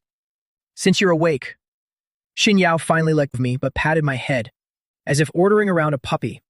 Go get my clothes. I have an early meeting today. Pick out a tie for me. Feeling like I'd been granted amnesty, I scrambled off of her. As I rolled off the bed, my shaking legs nearly gave out. I didn't dare look back and rushed straight into the bathroom. I'm going to wash up. Xingyao leaned against the headboard, watching my fleeing back as I ran for my life, the smile in her eyes gradually fading, returning to that dark depth. She brought her hand to her nose, taking a soft breath. her fingertips still carrying the warmth from my cheek.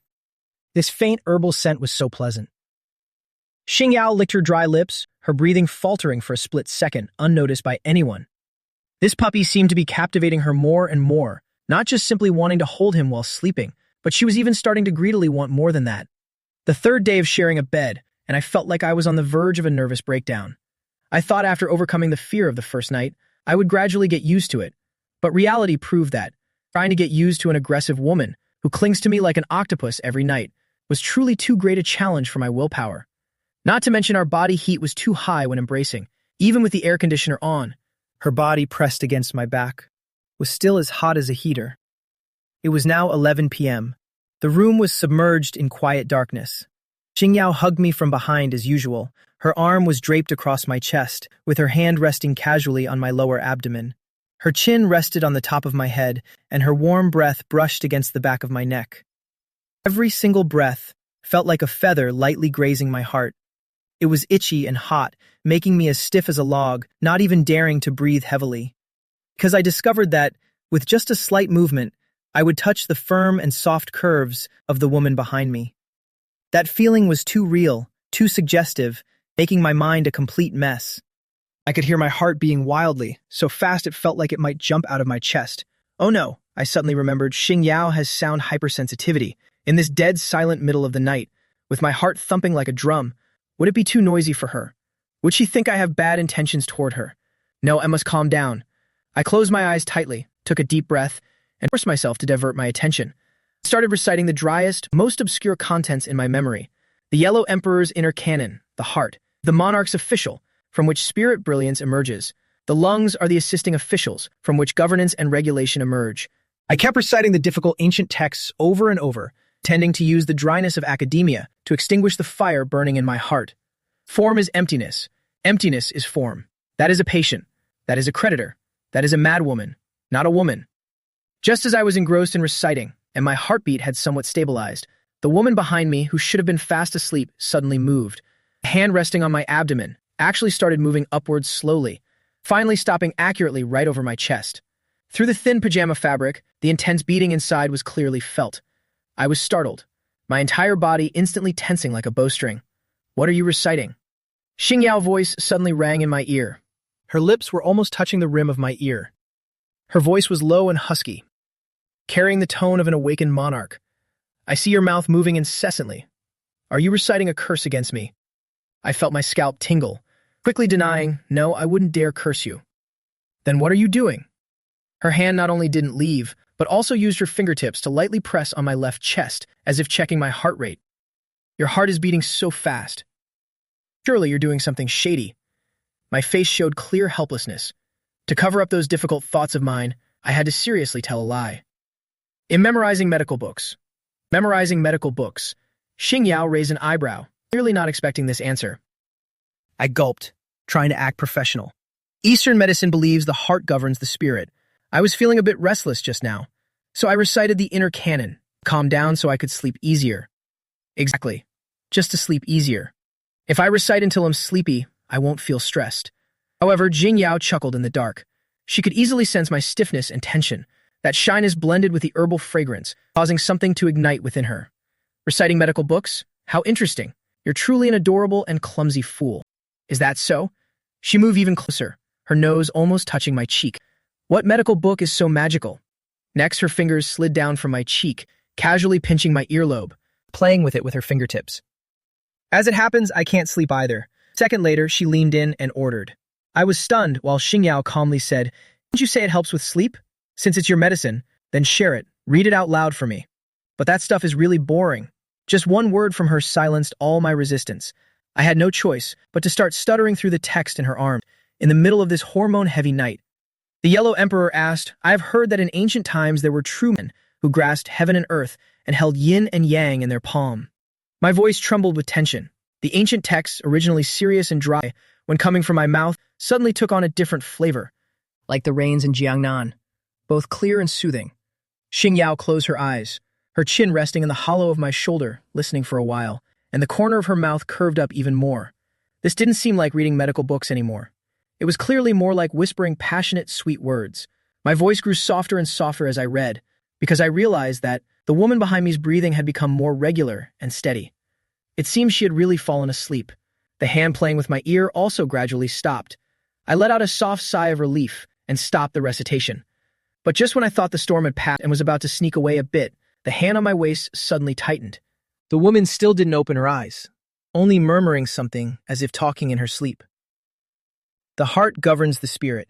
Muga, are you my spirit? I was instantly stunned, not even having time to react.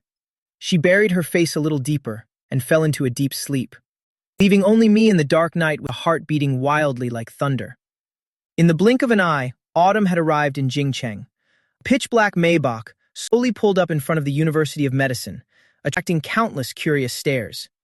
This luxury car with a license plate of 5/8 always emitted an aura that made others afraid to approach. The next second, the car door opened, and I stepped out with my backpack.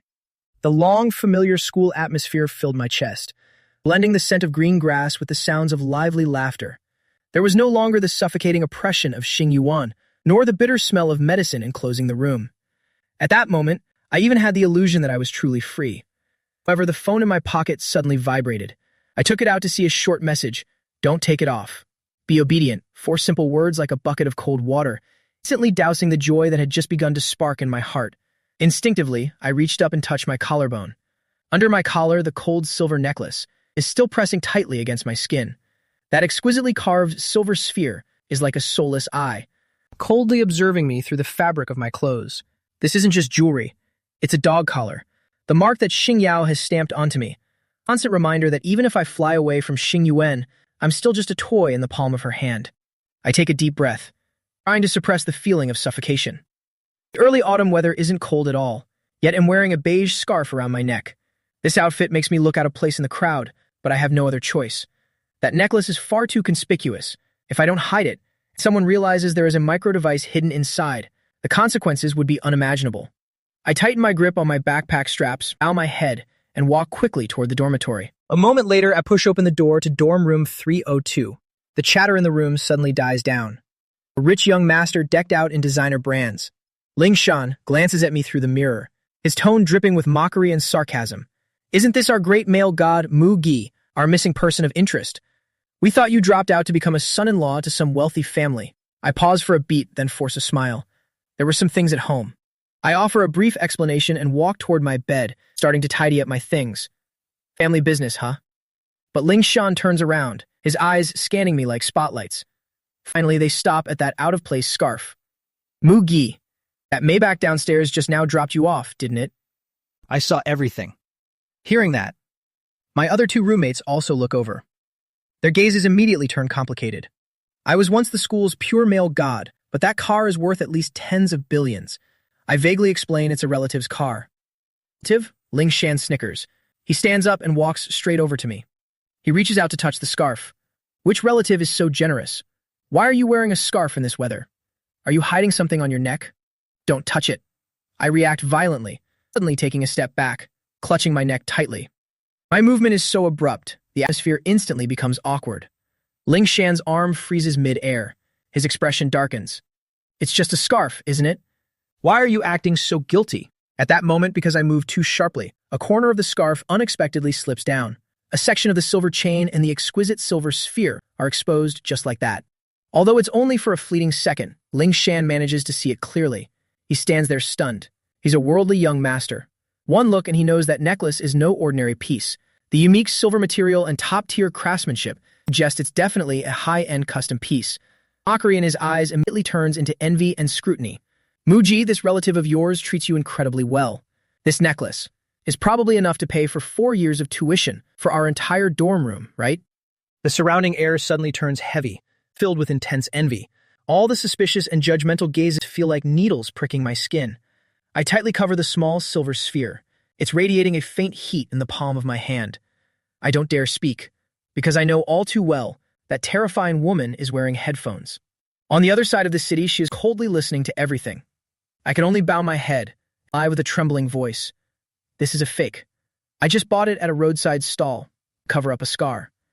After saying that, I run desperately into the bathroom and slam the door shut. Inside, the sound of Ling Shan's contemptuous sneer immediately rings out. What's with all the drama?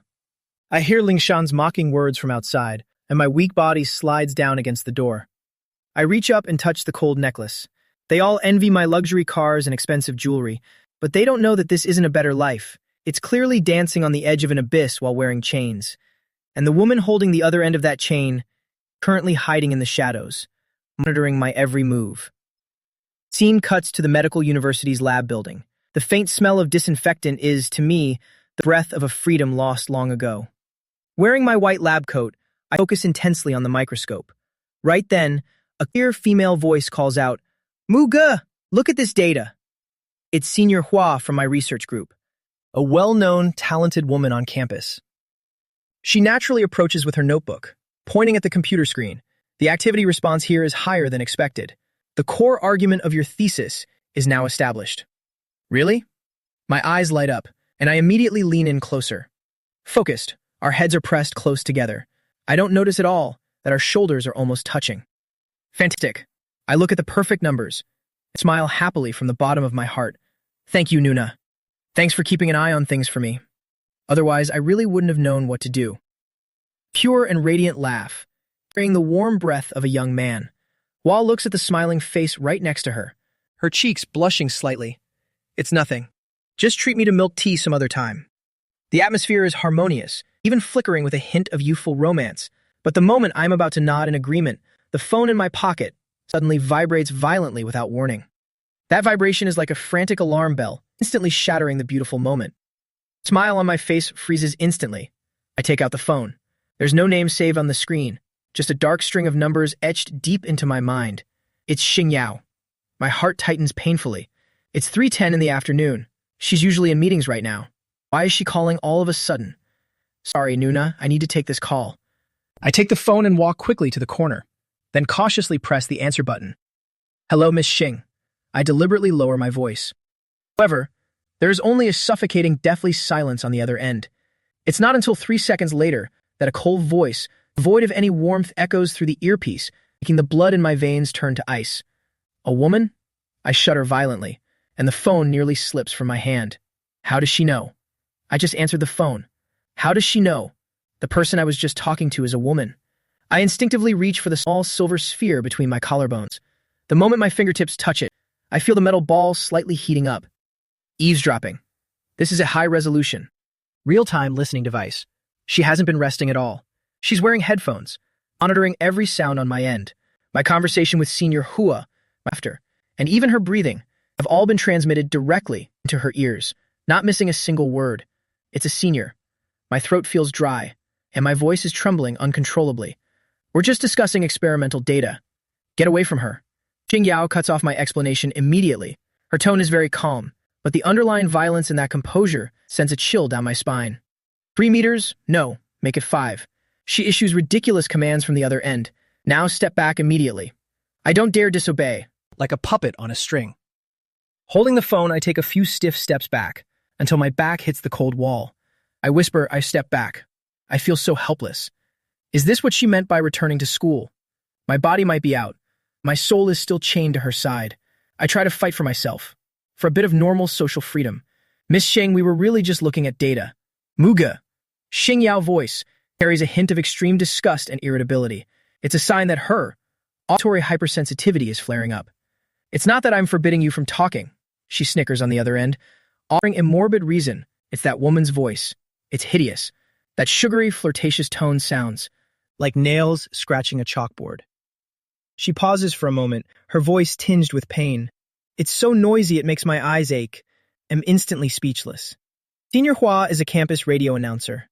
Everyone agrees her voice is beautiful, but to this lunatic, every sound besides mine is just noise pollution. Not to mention it's the voice of another woman, making her feel threatened. Tell her to shut up, or get the hell away from her, Xing Yao says coldly. If I hear her laugh even one more time, I'll have someone come and tear her tongue out. Beep beep. The call ends. I lean against the wall, my limbs ice cold. Muga, what's wrong? Seeing my pale face from a distance, Senior Hua starts to walk over to check on me. Don't come over, I shout, startling her. Seeing her stunned expression, my heart is filled with guilt and helplessness. I can't let her get close, because that lunatic isn't just listening. She might even be watching. I feel a bit tired. I lower my head, clutching my collar to hide that terrifying necklace. Just keep working. Please just mind your own business. With that, I hurry back to the lab bench like a fugitive. This is my life. No privacy, no social rights. I'm like a doll fitted with a surveillance device. Every gesture and action must be within the bounds allowed by that wealthy heiress. Just one step out of line, and that maniac will destroy everything around me. The late autumn night wind carries a chill. I walk quickly out of the school gates. That black Maybach conjures the illusion of returning to a steel cage. I slide into the back seat. The car here is running warm, emitting a familiar cold cedar scent. Xing Yao is sitting in the shadows, a laptop on her lap. I greet her, "Miss Xing, I'm back." But the moment the car door closes, Xing Yao's fingers typing on the keyboard suddenly stop. She doesn't look, but her nostrils flare slightly. Suddenly, she knits her brows tightly. "What's that smell on you?" She turns her head, her eyes sweeping over me with intense disgust. I'm taken aback and lift my sleeve to sniff it. There's no strange smell, just the smell of school. The smell of school? Xing Yao snickers, suddenly pressing close to me, meticulously analyzing the scent like a tracker dog. The pungent smell of disinfectant, the oily stench of cheap food. Her face darkens further, finally stopping at my collar. A violent flash of disgust flickers in her eyes. And there's another smell, sickeningly sweet industrial fragrance. That's the classic perfume Ling Shan wore, which must have rubbed off on me earlier. But to someone with hypersensitive senses, who has a morbid dependence on the herbal scent on me like Xing Yao, this is nothing short of a disaster in her eyes. It's as if her most precious antidote has just been tossed into a filthy dye vat, soiled and completely tainted. "Stop the car," Xing Yao suddenly barks. The driver hurries to pull over. "Miss, should I open the windows?" Xing Yao shifts to the side, as if a massive infection. She rolls down all the windows, letting the freezing night wind rush in, trying to blow away the mixed stench that's giving her headache. I awkwardly huddle in the corner of the seat. The cold wind makes me shiver uncontrollably. "Miss Xing, that's my room perfume." "Shut up," Xing Yao rubs her temples, her face full of irritation. This smell is making me throb. Her blatant disgust stings my pride. I bow my head and say nothing more. Even carrying a trace of a normal person's breath is a crime. I must always maintain absolute purity, solely to serve her possessiveness. The Maybach speeds down the road and returns to Xing Yuan. As soon as the car stops, Xing Yao quickly steps out and heads straight to the third floor. Follow her silently. Upon entering the master bedroom, she grabs my wrist. "Miss Xing," before I can even react, and dragged into the bathroom. Slam. The bathroom door is locked from the inside. Xing Yao lets go of me, turns around, and takes an emerald green bottle of body wash from the shelf. It's her personal brand, a high-end custom Cold Mountain cedar scent.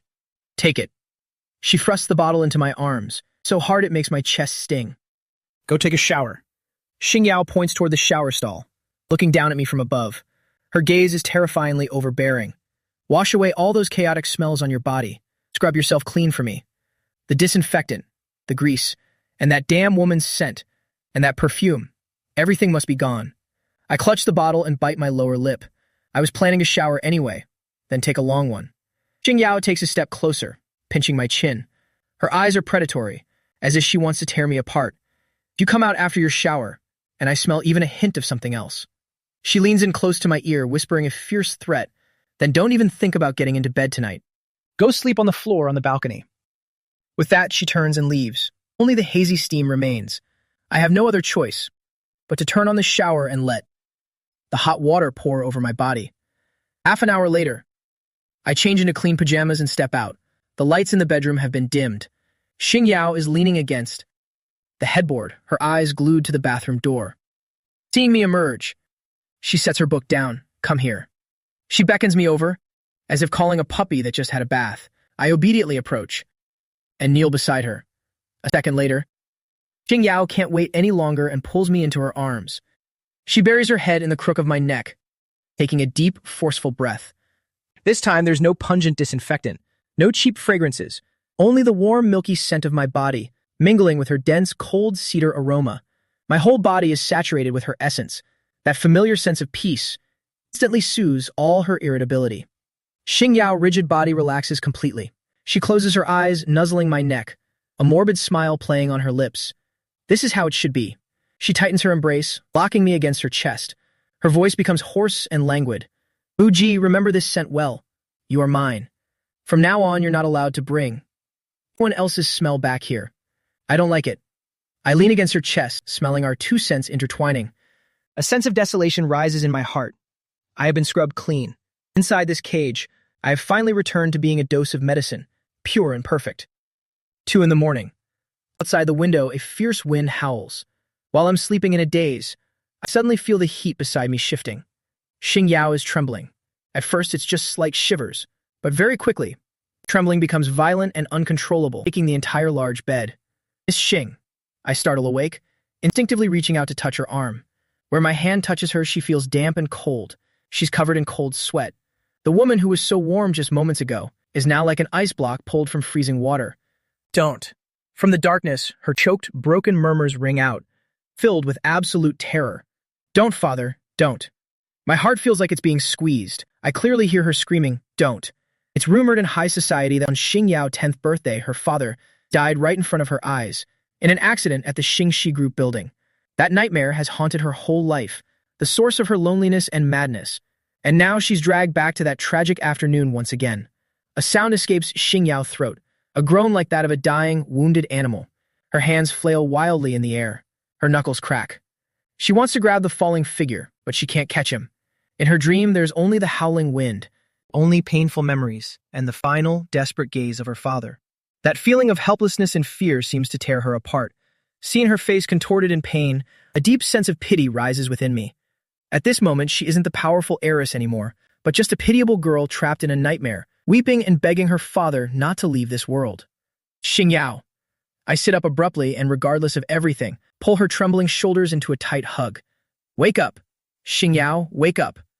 This is the first time I've called her by her name. My voice isn't loud, but it carries a firm strength. I hold her tight, patting her back rhythmically, trying to soothe her like a frightened child.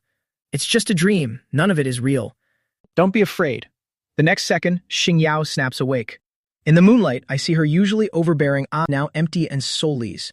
Her pupils are dilated and bloodshot, filled with terror and vulnerability, like a piece of shattered glass. Muji. She stares at me for a long time. Only then do her eyes slowly find their focus. Her voice is so raspy it's unrecognizable. It's me, Im, right here.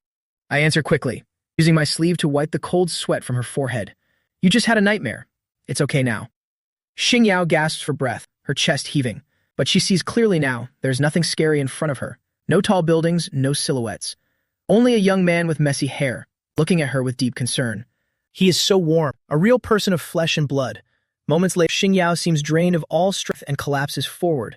She buries her head deep in my chest, pressing her cheek against its firm warmth. Her ear is pressed right where my heart is beating. It's my heartbeat, steady and strong.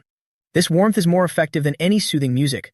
Xing Yao wraps her arms tightly around my waist. She's no longer trembling, but clinging desperately like a drowning person.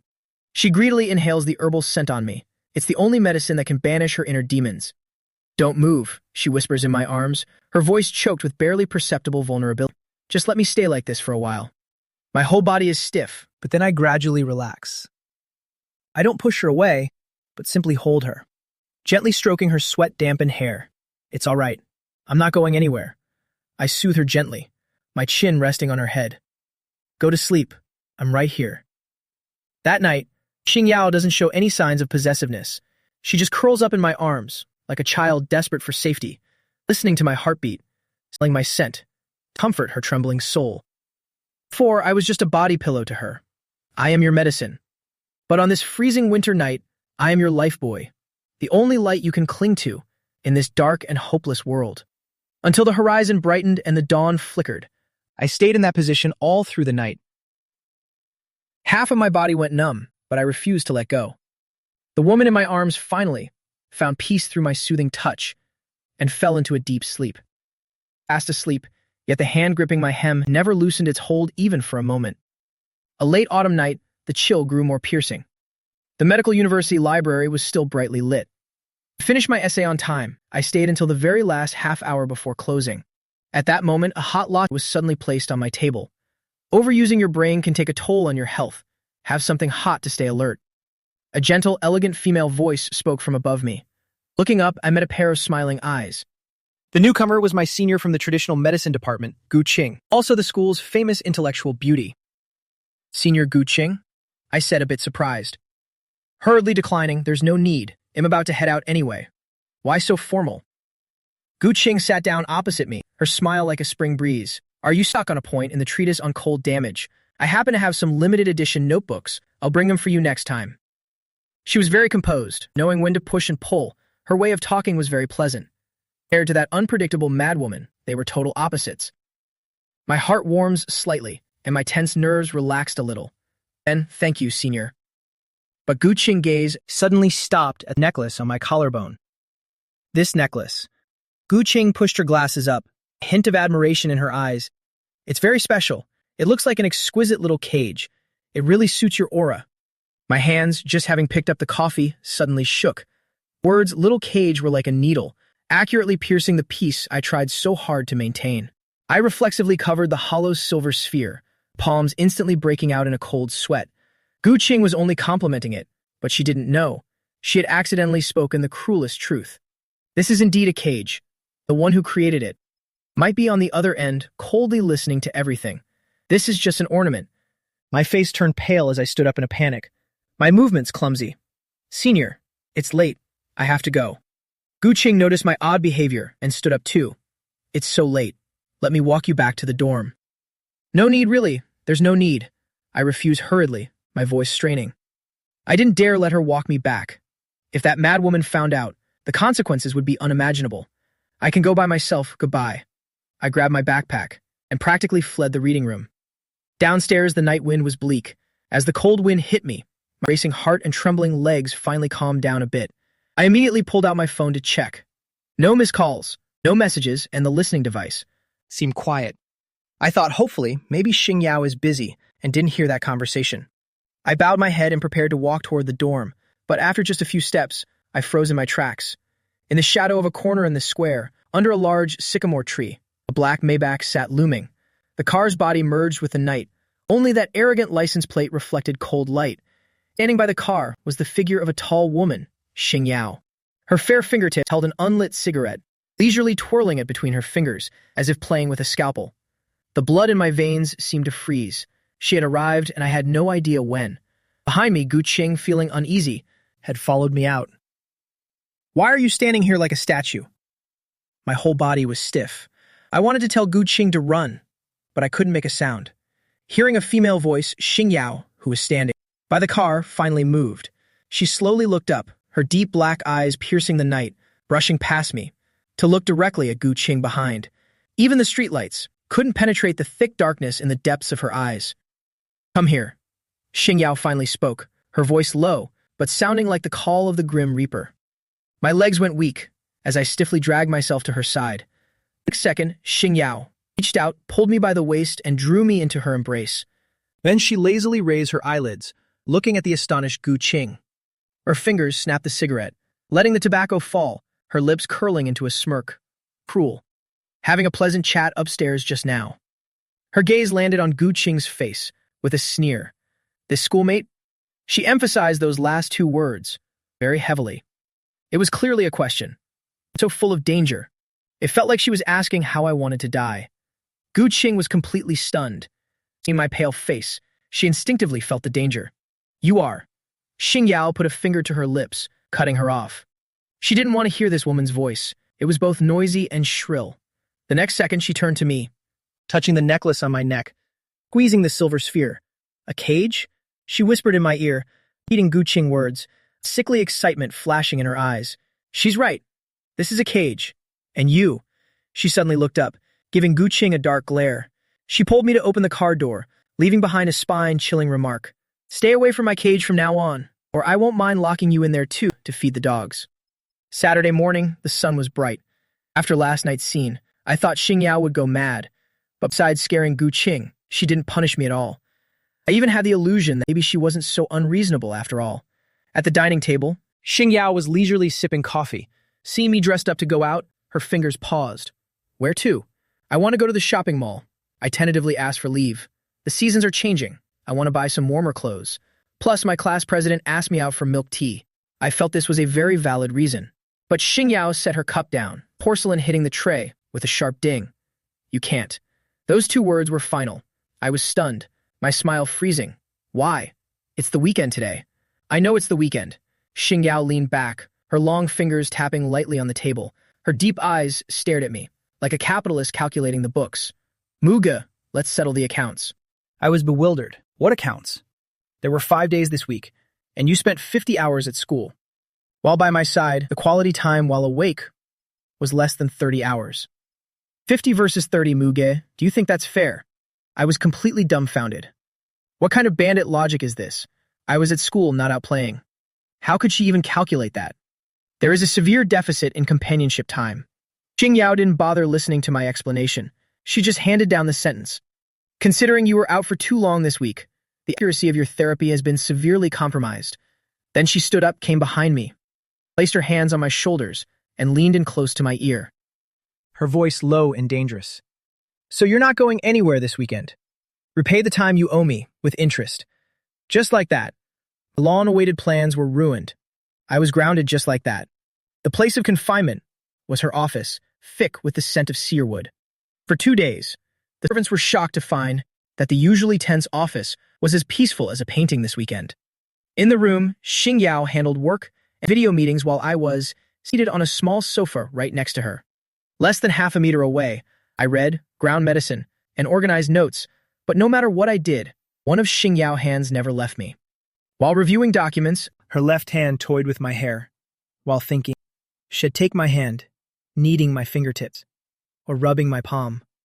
When tired, she'd push her computer away, pat her lap, and tell me to sit so she could hug me to recharge. No arguments, no fear, no conflict, only a warmth so thick it was suffocating. At sunset on Sunday, finishing the last jar of calming incense, I rubbed my sore wrist and reflexively turned. Miss Xing, it's done. Before I could finish, I realized Xing Yao had already fallen asleep. She leaned against the chair, her hand still clutching a lock of my hair. The sunset glow hit her face, gilding her with a soft golden edge. I looked at her, and my attempt to pull my hair back froze. I turned to the window, seeing birds gliding freely through the sky. When I first arrived, I would have been full of rage, resentment, and a desire to escape. But now, in the sunset of these 2 days of confinement, I realized with a shock that seeing the freedom outside didn't cause a single ripple in my heart. I looked back at the sleeping woman, then at the jar of medicine in my hand. I've gotten used to it. Used to being kept by her side, used to her touch, used to this stubbornly pampered life. Even while she slept, I had instinctively turned the pages of my book more quietly. This is the most terrifying part. Not violence or threats, but this habit, like boiling a frog in lukewarm water. She is wearing down my edges, eroding my will, turning me from someone who looked to the sky into someone who voluntarily stays in a cage. A chill ran up from my feet, and I suddenly yanked my hair back. Xing Yao was disturbed, her eyelashes fluttering before she slowly opened her eyes. In those deep eyes was a daze. Seeing me, she instinctively pulled me into her arms. Sit still. So good. I leaned into her embrace stiffly, my heart heavy upon hearing that gentle praise, feeling the weight of it. I can't go on like this. If I don't run now, I'll never be able to leave. 2 p.m. on Monday. The office curtains were drawn, the air was suffocatingly oppressive. Xing Yao, wearing gold-rimmed glasses and a Bluetooth headset, was in a meeting with global executives. As her fingers tapped the keyboard, the managers on the other end trembled in fear. I sat on the sofa with a book, but I couldn't read a single word. The pressure was too intense. Xing Yao exuded an aura while working, as if she wanted to crush anyone in her way. To get some air, I quietly set my book down, pointed to the door, and mouthed, "I'm going downstairs for a bit." Xing Yao's eyes didn't leave the screen, her index finger tapping the table in permission. Feeling like I'd been granted amnesty, I clutched the medicine jar and crept out of that high-pressure chamber. In the back garden, the early autumn sun scattered over the grass, finally dispelling the coldness on my body. I took a deep breath, my lungs finally feeling clear. I crouched in a corner of the medicinal garden, where large patches of mint and perilla grew. Xing Yao has been restless lately, so I thought about crushing some fresh mint leaves, mixing them with borneal to help calm her down. I'll pick a few more, to make her a sachet tonight. I muttered, my fingers nimbly plucking the mint sprigs, carefully placing them in the basket. But that tranquility didn't last long. The arrogant roar of an engine tore through the quiet afternoon, followed by the screech of brakes. Startled, the scissors in my hand almost stabbed my finger. I frowned and turned around to see a gaudy red Ferrari, ignoring the guards and barging through the main gate, then swerving to a stop in front of the main building. The car door opened. A foot in studded boots stepped out, followed by a young woman with flaxen-colored hair, wearing a flashy floral shirt. The newcomer was Xing Yao's cousin, the notorious playgirl, Xing Tham. This Xing Manor is the same as always, looks just like a funeral home. Xing Tham took off her sunglasses, looking around with a look of disgust and a mocking tone. The old butler's face darkened as he blocked the steps.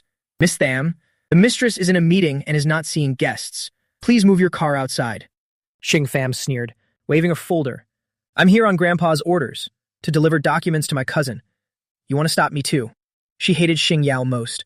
Why did Xing Yao get to manage a trillion-dollar empire while she had to live according to others' whims? Hearing that Xing Yao hadn't stepped out lately, she used the document delivery as an excuse to see if she could find any dirt. The mistress ordered that no one is to disturb her. The butler didn't budge. Stubborn old man. Xing Tham's face fell, but she didn't dare barge in out of fear of Xing Yao. She turned away in boredom, her eyes scanning the garden, then suddenly stopped. In a corner not far away, a very striking figure stood amidst the greenery. Xing Tham's eyes lit up. Since when has Xing Manor been hiding a man? And looking at that back, he's definitely not one of the servants. Who is that? Xing Tham licked her lips, a disgusting glint of lust in her eyes. The butler was startled and hurriedly tried to block her view. "That's a new gardener. Please leave, Miss Tham." "A gardener?" Xing Tham laughed, a malicious smile. "A gardener at Xing Manor wearing a shirt of that fabric. Who are you kidding?" She had long heard Xing Yao brought the son of the Mu family back for a debt, country boy, who acts as a medicine vessel for that madwoman. She didn't expect the vessel to look so appetizing. "Move!" Xing Tham shoved the butler and headed straight for the garden. "If my cousin is busy, then I won't bother her. Let me help her. Check out the goods." She stared at my back, lust in her eyes almost overflowing. The sun was warm, but as that person approached, I felt the air around me suddenly turn murky. I had just cut a sprig of mint when a shadow loomed over me. The pungent smell of perfume mixed with cigarette smoke dispelled the fresh herbal scent. I frowned, instinctively clutching the pruning shears as I slowly stood up. In front of me was the woman in the flashy floral shirt, a thick gold chain around her neck, her slanted eyes flashing with undisguised greed, scanning my body like an X-ray. Xing Tham circled me halfway, clicking her tongue mockingly. No wonder. Cousin hasn't bothered, stepping out lately. It turns out she's keeping a pretty boy in the back garden. Her eyes stared unreservedly at my fair neck and slender waist, her tone flirtatious. I thought that piece of old iron would never bloom, and had truly cut off all romance, but she has decent taste, hiding a boy like this. That gaze gave me goosebumps, though it never met her. Seeing her bossy attitude, I guess she was a lady from a branch of the Xing family. I stepped back to gain some distance, trying to stay calm. Speaking up. "I'm the fragrance specialist, invited by Miss Xing. She's in a meeting upstairs. Please wait in the living room." Xing Tham snorted as if she heard a joke, letting out a sneer. Instead of backing away, she took a step closer. "Fragrance specialist? Aren't you just the debt collateral sent by the Mu family?" She directly poked at my awkward status. My face went pale, my fingers tightening around the rim of the bamboo basket. What, did I hit a nerve? Seeing me silent, Xing Tham thought I was scared and became even bolder. She reached out to tilt my chin up, her tone arrogant. "Pretty boy, stop pretending. What's good about following that madwoman Xing Yao? Who knows, when she has an episode one day, she might just strangle this delicate little body of yours." Hearing the words madwoman, a flame of anger flared up in my heart. Though Xing Yao is unpredictable, but she is my patient. No one but me is allowed to speak of her like that. Please have some self-respect. I firmly avoided her hand, my eyes full of fury. Miss Xing is the head of the Xing family. Please watch your words. So you even know how to protect your master. Missing her mark, Xing Tam's face darkened. Refusing the easy way and choosing the hard way, are we? Xing Tam sneered, the malice in her eyes no longer hidden. She suddenly reached out, no longer aiming for my chin, but directly grabbing my slender waist. "You're just a toy. What does it matter who plays with you? Why don't you come with me? I'm much more experienced in romance than that frigid madwoman. I'll make sure you..." Snap. A sharp metallic sound cut through Xing Tham's filthy words. Her reaching hand froze in mid-air. Less than a centimeter from her fingertips, a pair of sharp pruning shears glinted with a cold light. If her hand had moved a fraction further, her fingers would have been the ones cut. Xing Tham's pupils constricted, a cold sweat breaking out down her spine. She looked at me in disbelief. I, who usually seems so timid and weak, was now clutching the shears of both hands, the sharp points aimed straight at her chest. My face was pale, and my hands were shaking slightly, but my gaze was colder than ever. Don't touch me. I glared at her. My voice wasn't loud, but every word was like ice. This is Xing Manor. I took half a step forward, the shears in my hand radiating a cold aura, my tone resolute. Miss Xing is still upstairs. Just try touching me and see. Overwhelmed by my intensity, Xing Fam instinctively took half a step back. This brat dares to point shears at me. You little brat, you dare point a blade at me. Once she recovered, Xing Fam instantly became enraged from the humiliation. Know the necklace on my neck. That wiretap is active. I'm taking a gamble. Gambling that the obsessively possessive woman is hearing everything right now. Betting that the crazy woman will absolutely never tolerate someone else touching what belongs to her. Just you try me. I glared at her, emphasizing every word. Let's see if you're faster or if my scissors are. Or. I looked up at the closed window on the 3rd floor. Or if Miss Xing comes down faster. The atmosphere in the garden was as tense as a snapping string. Though the scissors in my hand were sharp, against someone as ruthless as Xing Shen, I was still too weak in the end. You dare compare your speed with my knife? Xing Shen was provoked. The humiliation of being threatened by a mere toy made her face contort with rage. She swung her arm violently, a movement fast, precise, and lethal. A sharp strike landed on my wrist. Clang, a piercing pain shot through my wrist, and the scissors went flying. My only weapon was gone. You brat, you chose the hard way over the easy one. Xing Shen's eyes flashed with brutality, and she took a step forward. Suddenly, a sound came from the floor above, sending chills down everyone's spine. Thump, thump.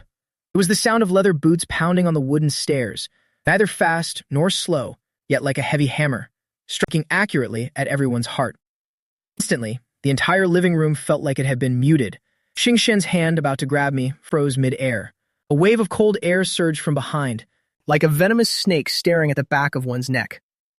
I saw it then. The figure walking down was Jing Yao. She walked very slowly, each step carrying the weight of a supreme ruler.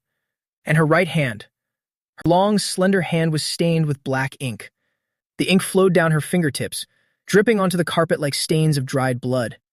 She stood there, looking down from the top of the stairs, her gaze piercing through the hall, coldly falling upon the person by the sofa. In those deep eyes, there was only a deadly void, as if she were looking at a cold corpse. Jingxin heard herself gulp, fear from deep within her veins, making her blood run cold. She stiffly turned her head bit by bit, and when she met Xing Yao's frozen gaze, her arrogance vanished instantly. Xing Shen's legs gave way. She couldn't even stand, collapsing directly onto the floor by the sofa. Cousin, she stammered, her voice trembling and breathless, forcing an ugly smile. It's a misunderstanding. I was just joking with my brother-in-law. However, Xing Yao said nothing. She didn't even bother to acknowledge the plea, calmly taking out a pure white handkerchief and elegantly wiping the ink from her fingertips. Then she strode down with her long legs, descending the stairs step by step. As she approached, the pressure in the living room dropped to an extreme low. Everyone knew the quieter the eldest miss was, the more catastrophic the consequences would be. Today, the floors of Xingyuan would likely see blood. Xing Yao walked up to the sofa, her tall figure casting a shadow, completely eclipsing the trembling Xing Shen on the ground. Cousin, I was wrong. I'm truly sorry. Xing Shen shook like a leaf, cold sweat drenching her floral shirt. She tried to grab Xing Yao's legs to beg, but that terrifying aura of death forced her to pull back. Xing Yao ignored her pleas entirely. She didn't even blink, as if the person at her feet was just a disgusting bag of trash. Right after, her gaze fell precisely and coldly onto Xing Shen's right hand. It was this hand that had just struck my wrist, this very hand that had tried to tear my clothes, and this hand that had almost touched my waist. In the next second, Xing Yao leaned down slightly, her movements incredibly elegant, as if inviting someone to dance. Her long, slender fingers even gently squeezed Xing Shen's right wrist. The wet ink on her fingertips stained the woman's wrist, looking like a mark of death. Xing Shen was stunned for a moment, thinking she had been saved. A spark of hope appearing in her eyes, she tremblingly opened her mouth. Thank you, cousin. However, before she could finish, a cold flash crossed Xing Yao's deep eyes, and her seemingly pale, weak hand suddenly exerted force. Snap! The crisp sound of bone breaking echoed through the room. Then came an agonizing scream like a slaughtered pig. Xing Shen's eyes rolled back, and her face immediately swelled and turned purple. I stared wide-eyed at her right wrist, twisted at a gruesome 90-degree angle, dangling limply. My bone. It's broken. My hand. Xing Shen rolled on the floor in agony, her face covered in tears and snot. But Xing Yao had already let go, her face expressionless, as if she had just snapped a dry twig. She softly uttered one word, "Dirty." The butler immediately offered a hot towel. Xing Yao took the towel, calmly cleaning each finger until they turned red, before carelessly throwing the wet towel onto the wailing Xing Shen's face. Pure white towel looked like a shroud. "If you can't control this hand," Xing Yao's voice was calm without a ripple, "then there's no need to keep it." In the vast living room, no one dared to look at Xing Shen again. After disposing of the trash, Xing Yao turned and walked toward me. I was so scared my whole body trembled, knowing she did it to save me, but such brutal methods made me instinctively afraid. "Miss Xing." To my surprise, seeing the fear in my eyes, Xing Yao paused. She stepped in front of me, kneeling on the sofa to look me straight in the eye. Then she raised her hand, her left one, and on that pale, strong wrist, old string of white jade Bodhi beads was wrapped. I suddenly remembered this was the Xing family heirloom, and the token that never left Xing Yao's side. Legend said these beads suppressed her murderous aura. If the beads remained, so did she. If they broke, she would perish. Yet at this moment, before so many witnesses, Xing Yao impassively removed the beads representing her sanity and power from her wrist loop by loop. Then the 108-round jade beads made a clear clinking sound in the air. "Give me your hand." Xing Yao's voice was low and dark, allowing no resistance. Stunned, I instinctively reached out my left hand. Next, Xing Yao grasped my fingertips. Her palm was hot, while my hand was as cold as jade. She held the Buddhist beads and slowly slipped them onto my wrist. The beads were loose on my wrist, but Xing Yao didn't care. Patient, as if performing a sacred ritual, wrapping them around my wrist once. Still loose, she wrapped them again. Still loose until the third wrap. The heavy, cold, white jade beads were finally secured around my wrist. "It's too big." I panicked immediately, feeling the sheer weight of her power. "Miss Xing, this is too precious." "Wear it." Xing Yao cut me off directly, her fingertips tracing the jade beads, finally pressing against my throbbing pulse. Then she slowly turned her head, her pitch-black eyes boldly scanning everyone in the living room, her gaze finally returning to me. "Muge. Listen carefully." Her voice wasn't loud, but it struck everyone's ears with the weight of iron. "These beads are my life. From today onward, they belong to you." As she finished, she suddenly gripped my hand adorned with the beads, raising it high as if declaring ownership. From now on, in this high society, seeing these beads is the same as seeing me. The entire room was shocked. Butler looked up sharply, his eyes full of disbelief. Seeing the beads is seeing the person. This wasn't just a gift, it was clearly a protective talisman, a pardon from death itself. This meant that Xing Yao had handed over half her life and absolute authority to me without any reservation. Anyone who dared touch even one of my fingers would be slapping Xing Yao's face, challenging the entire Xing clan. Xing Shen on the ground fell into total despair upon hearing this. She finally realized this man wasn't a toy, but a precious treasure Xing Yao held close to her heart. "Do you understand?" Xing Yao looked down at my bewildered face, her tone softening slightly, carrying a faint tenderness and stubbornness. "Wear it. It's a lock and a shield. As long as you wear it, all the demons and ghosts in this world will have to make way for you." I looked at the Buddhist beads on my wrist, feeling her lingering body heat upon them, a warmth that burned deep within my soul. Immediately after, the screams in the living room ceased, as bodyguards dragged Xing Shen away like a dead dog. But Xing Yao didn't let me look again, leading me by the hand into our room. The heavy door slammed shut, sealing out all the noise. Xing Yao sat on the sofa holding me, her arms around me like she was holding a child. "It's okay now, the trash has been cleaned up." But I remained silent. Until this moment, the extreme fear finally washed over me like a tide. My body began to shake uncontrollably. Xing Yao's hand, stroking my hair, suddenly stopped. She looked down, observing me in her embrace. My face was pale, my eyes unfocused, and I was trying to shrink back. This fear wasn't because of Xing Shen, it was because of her. I wanted to distance myself from Xing Yao, afraid of the woman who just, for my sake, had snapped someone else's arm. Her image just now was too brutal, no different from a Rakshasa demon crawling out of hell. I closed my eyes, my mind filled with that crisp, snapping sound. If I'm not good one day, will she snap my neck just like that? "Muji," Xing Yao suddenly spoke, her voice low. I jumped, trying to leap from her lap. "Miss Xing, I want to take a shower." "Don't move." Xing Yao's arms tightened immediately, locking me in like iron shackles. But she wasn't angry. In those eyes was a flicker of understanding and helplessness. "Are you afraid of me?" she asked bluntly, giving me no chance to hide it. I didn't dare answer, but my trembling body had already betrayed me, afraid of how I acted, or afraid of the sound of breaking bones. Xingyao reached out, with the same hand that had just been so violent, and slowly pressed it against my cheek. I instinctively flinched. Xingyao gaze darkened for a moment, but she didn't pull her hand away. "Mugi!" She leaned her chin against my forehead, her voice husky and magnetic. "You are my medicine, the person who must stand by my side. So you must learn to get used to scenes like this." I snapped my head up, looking at her in disbelief. "Get used to it. Get used to violence and blood." Xingyao looked into my terrified eyes, her lips curling into a cold, self-mocking smile. Outsiders call me Xing Guanyin, thinking I wear these beads to seek goodness. She chuckled softly, touching the jade beads on my wrist, her tone both cruel and sincere. "But I've never been a bodhisattva. I'm a rakshasa from a mountain of corpses in a sea of blood. If I'm not wicked, I'll be the one who dies." This was the first time I dissected her darkness in front of me. She was a madwoman, a tyrant, a female shura with blood-stained hands. Next, Xingyao suddenly grabbed my hand. She guided my trembling hand, slowly pressing it against the left side of her chest. Through the fabric, I felt a steady, powerful heartbeat. I'm a lunatic, that's true. Xingyao stared into my eyes, all her bloodlust receding, leaving only a bottomless obsession. "This hand of mine." She raised the hand that had just broken another's bone, and gently covered the back of my hand. "This hand can kill. It can destroy everything. But it will never, ever be used against you. Unless—" She paused, suddenly leaning close to my lips, her voice soft as a sigh. "Unless it's in bed, when I want to hold you tight." I was completely dazed.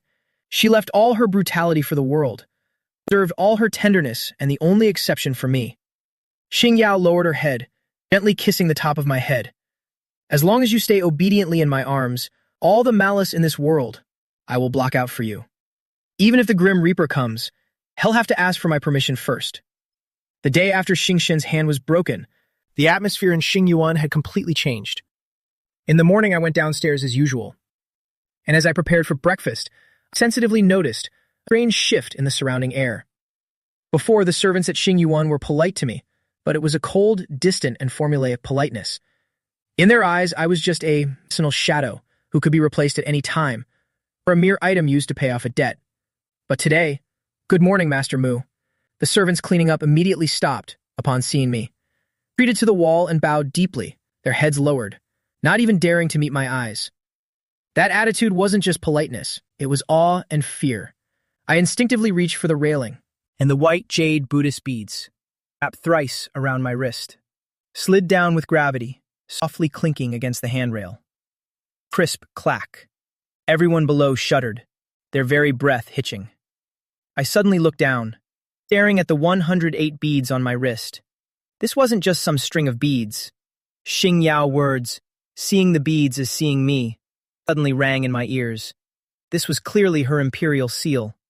From this moment on, I was no longer a medicinal shadow to be bullied, but a co-master of the clan, representing Xingyao herself. Right after that, the butler respectfully brought breakfast. "Master Mu, the young lady noticed you're too thin, so she specifically ordered bird's nest soup for you." But looking at the lavish spread, I had no appetite.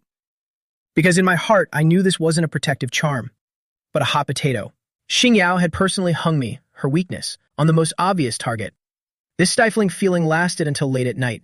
In the bathroom, amidst the thick steam, I stood before the mirror, wanting only to remove these cumbersome beads. Wearing them every day was truly too inconvenient, so I carefully unwound each loop, intending to take them off. But just as the beads were about to slip from my fingertips, click, the bathroom door suddenly opened. I was so startled my hands slipped, and the beads slid right back onto my wrist.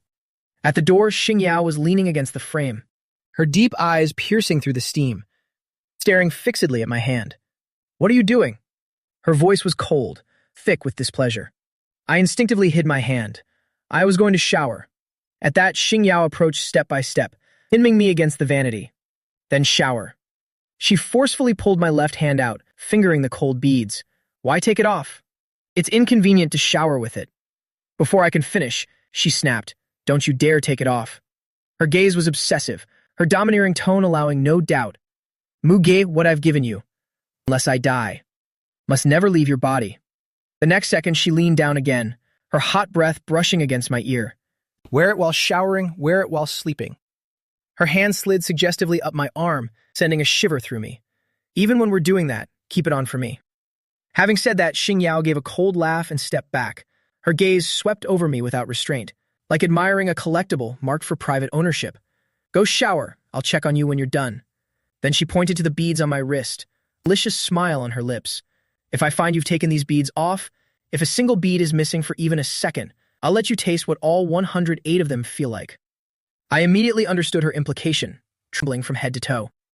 I gripped my wrist tightly until she turned and left. After showering, I stepped out.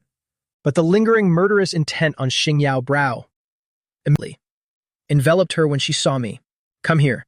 She tossed a tube of ointment onto the bed, her voice husky. I obediently went over, knowing she was bothered by the fact that Xing Shen had touched me today. For a lunatic with such spiritual purity, that was more unbearable than death itself. Take off your clothes. She looked up, her tone allowing no refusal. I gripped my collar, hesitating. I've showered, am very clean. I said take them off. Her patience vanished instantly, her eyes filled with agitation. Don't make me say it a third time. I want to check. I could only tremblingly undress, my clothes sliding down, revealing the rose thorn scratches on my back. These were the marks from when Xing Shen grabbed me. Xingyao's eyes darkened as if they could drip shadow, the marks left by that damn hand she had broken. No matter how much I washed, they wouldn't go away. She squeezed out some ointment, her fingers sticky with it, rubbing it in forcefully as if venting. I winced in pain and shrank back. Endure it, she said coldly, her fingertips moving roughly over the bruises, as if scrubbing away a stubborn stain. Remember this pain. Next time someone dares to touch you, just take a knife and stab them. If they die, I'll take the blame. Having finished my back, she pulled me toward her with one hand, straddling my lap. The position was incredibly dangerous. I rested my hands on her shoulders. Is it finished? Not yet. Her eyes were fixed on a faint red mark, on my collarbone. It was where Xing Shen's fingernail had grazed. Here. Her voice was so dark it made me shudder. She touched you here, too? Then, she reached out and rubbed the red spot forcefully, almost tearing the skin. It hurts. Nuna, don't rub anymore. You'll break the skin. Better if it breaks. An extreme hidden fire surged in her eyes. Scrub this layer of skin away. Once new skin grows, it'll be clean. This was her logic. Better to destroy it than to leave another's trace. After rubbing for a while, she finally stopped. Because merely rubbing could no longer satisfy her desire to cleanse me. Since it couldn't be scrubbed away, then she would cover it, using a deeper mark of her own to bury it completely. Next, Xingyao forcefully grabbed the back of my neck, her thin lips pressing accurately onto that red mark on my collarbone. I let out a gasp of surprise. This wasn't a kiss at all, but a gnawing. Her teeth ground against my skin, a sting of pain mixed with numbness, making my whole body tremble. Until she tasted blood in her mouth, until the skin turned a deep purple. Only then did she slowly let go. Xingyao raised her head, using her thumb to wipe the moisture from the corner of her lips, admiring her masterpiece with satisfaction. Xing Shen's faint red mark had completely vanished, replaced by a hickey. Dark purple, fierce and suggestive. It was her brand. Now it's clean. She chuckled softly, her voice rasping and thick. She leaned in close to my ear, her hot breath tickling my ear canal.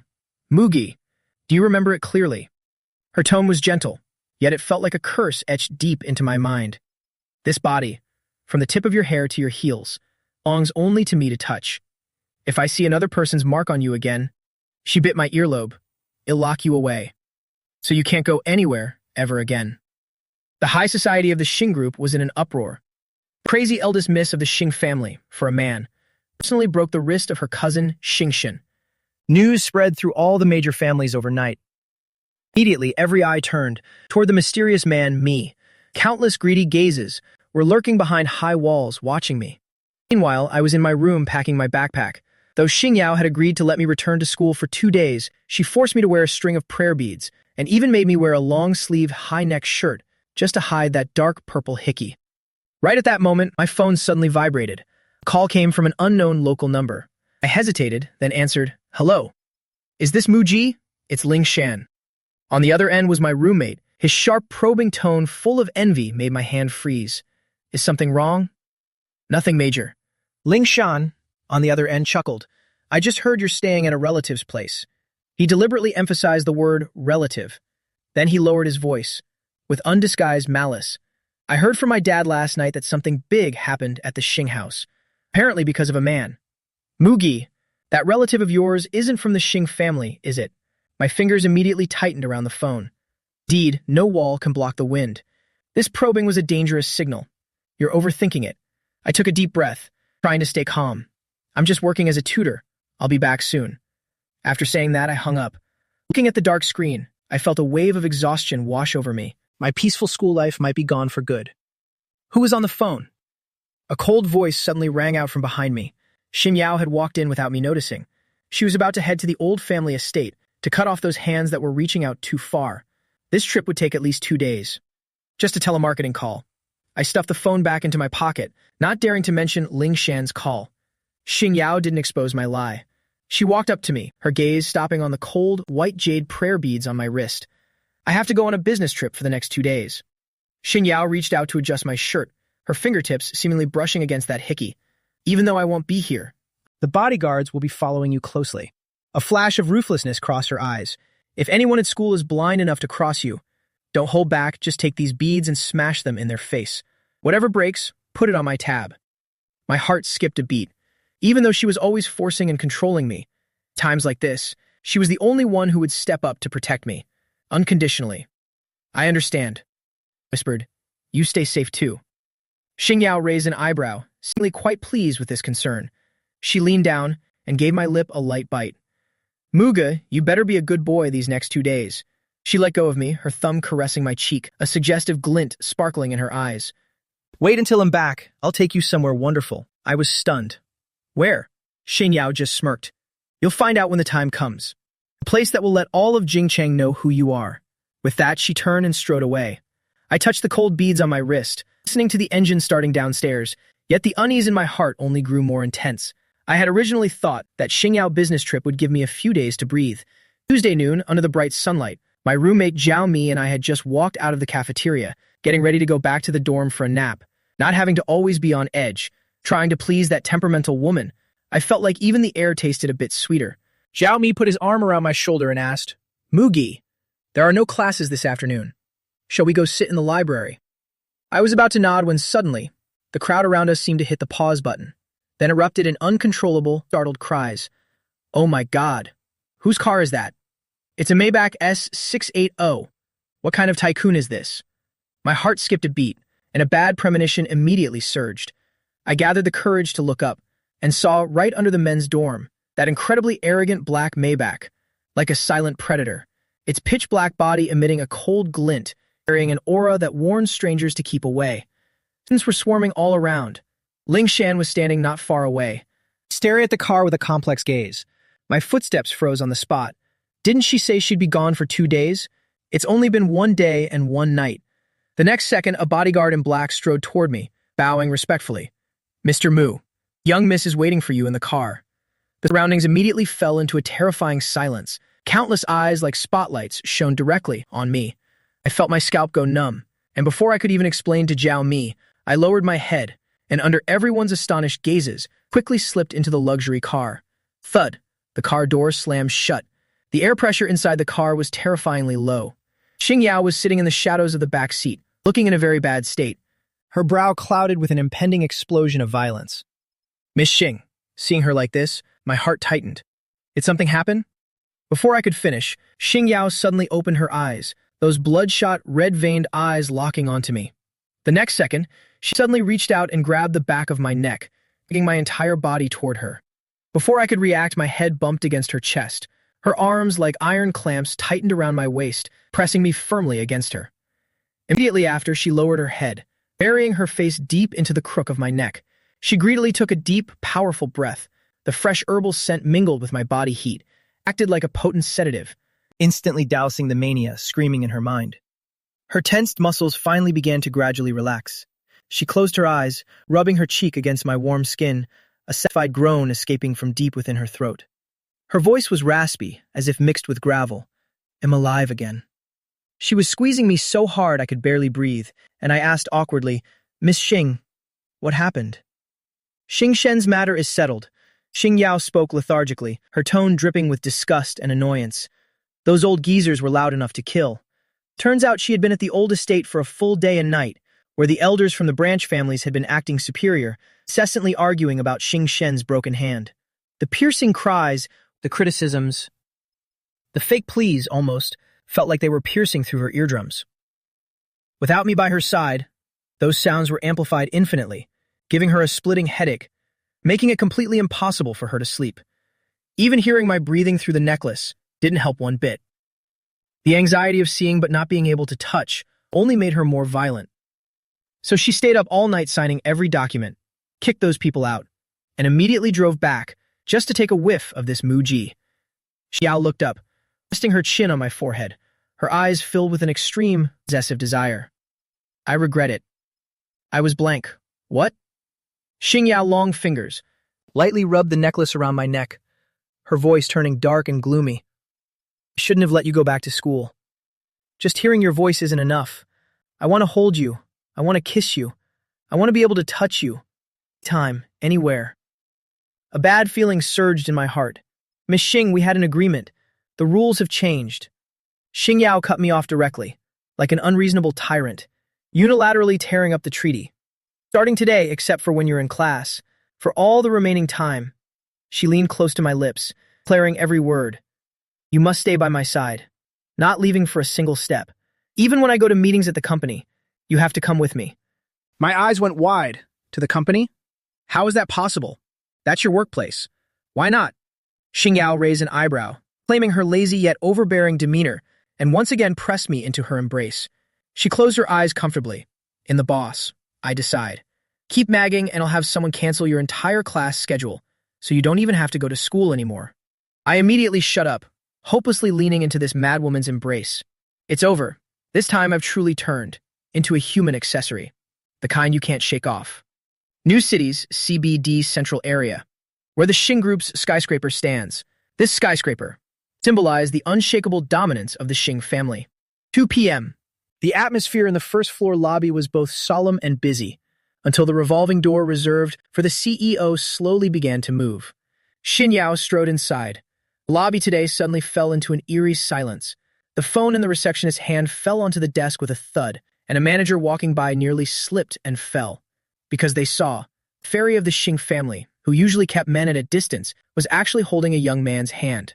I was forced to walk beside her. Xin Yao noticed I was trying to shrink back, and slightly annoyed, she gave my palm a light squeeze,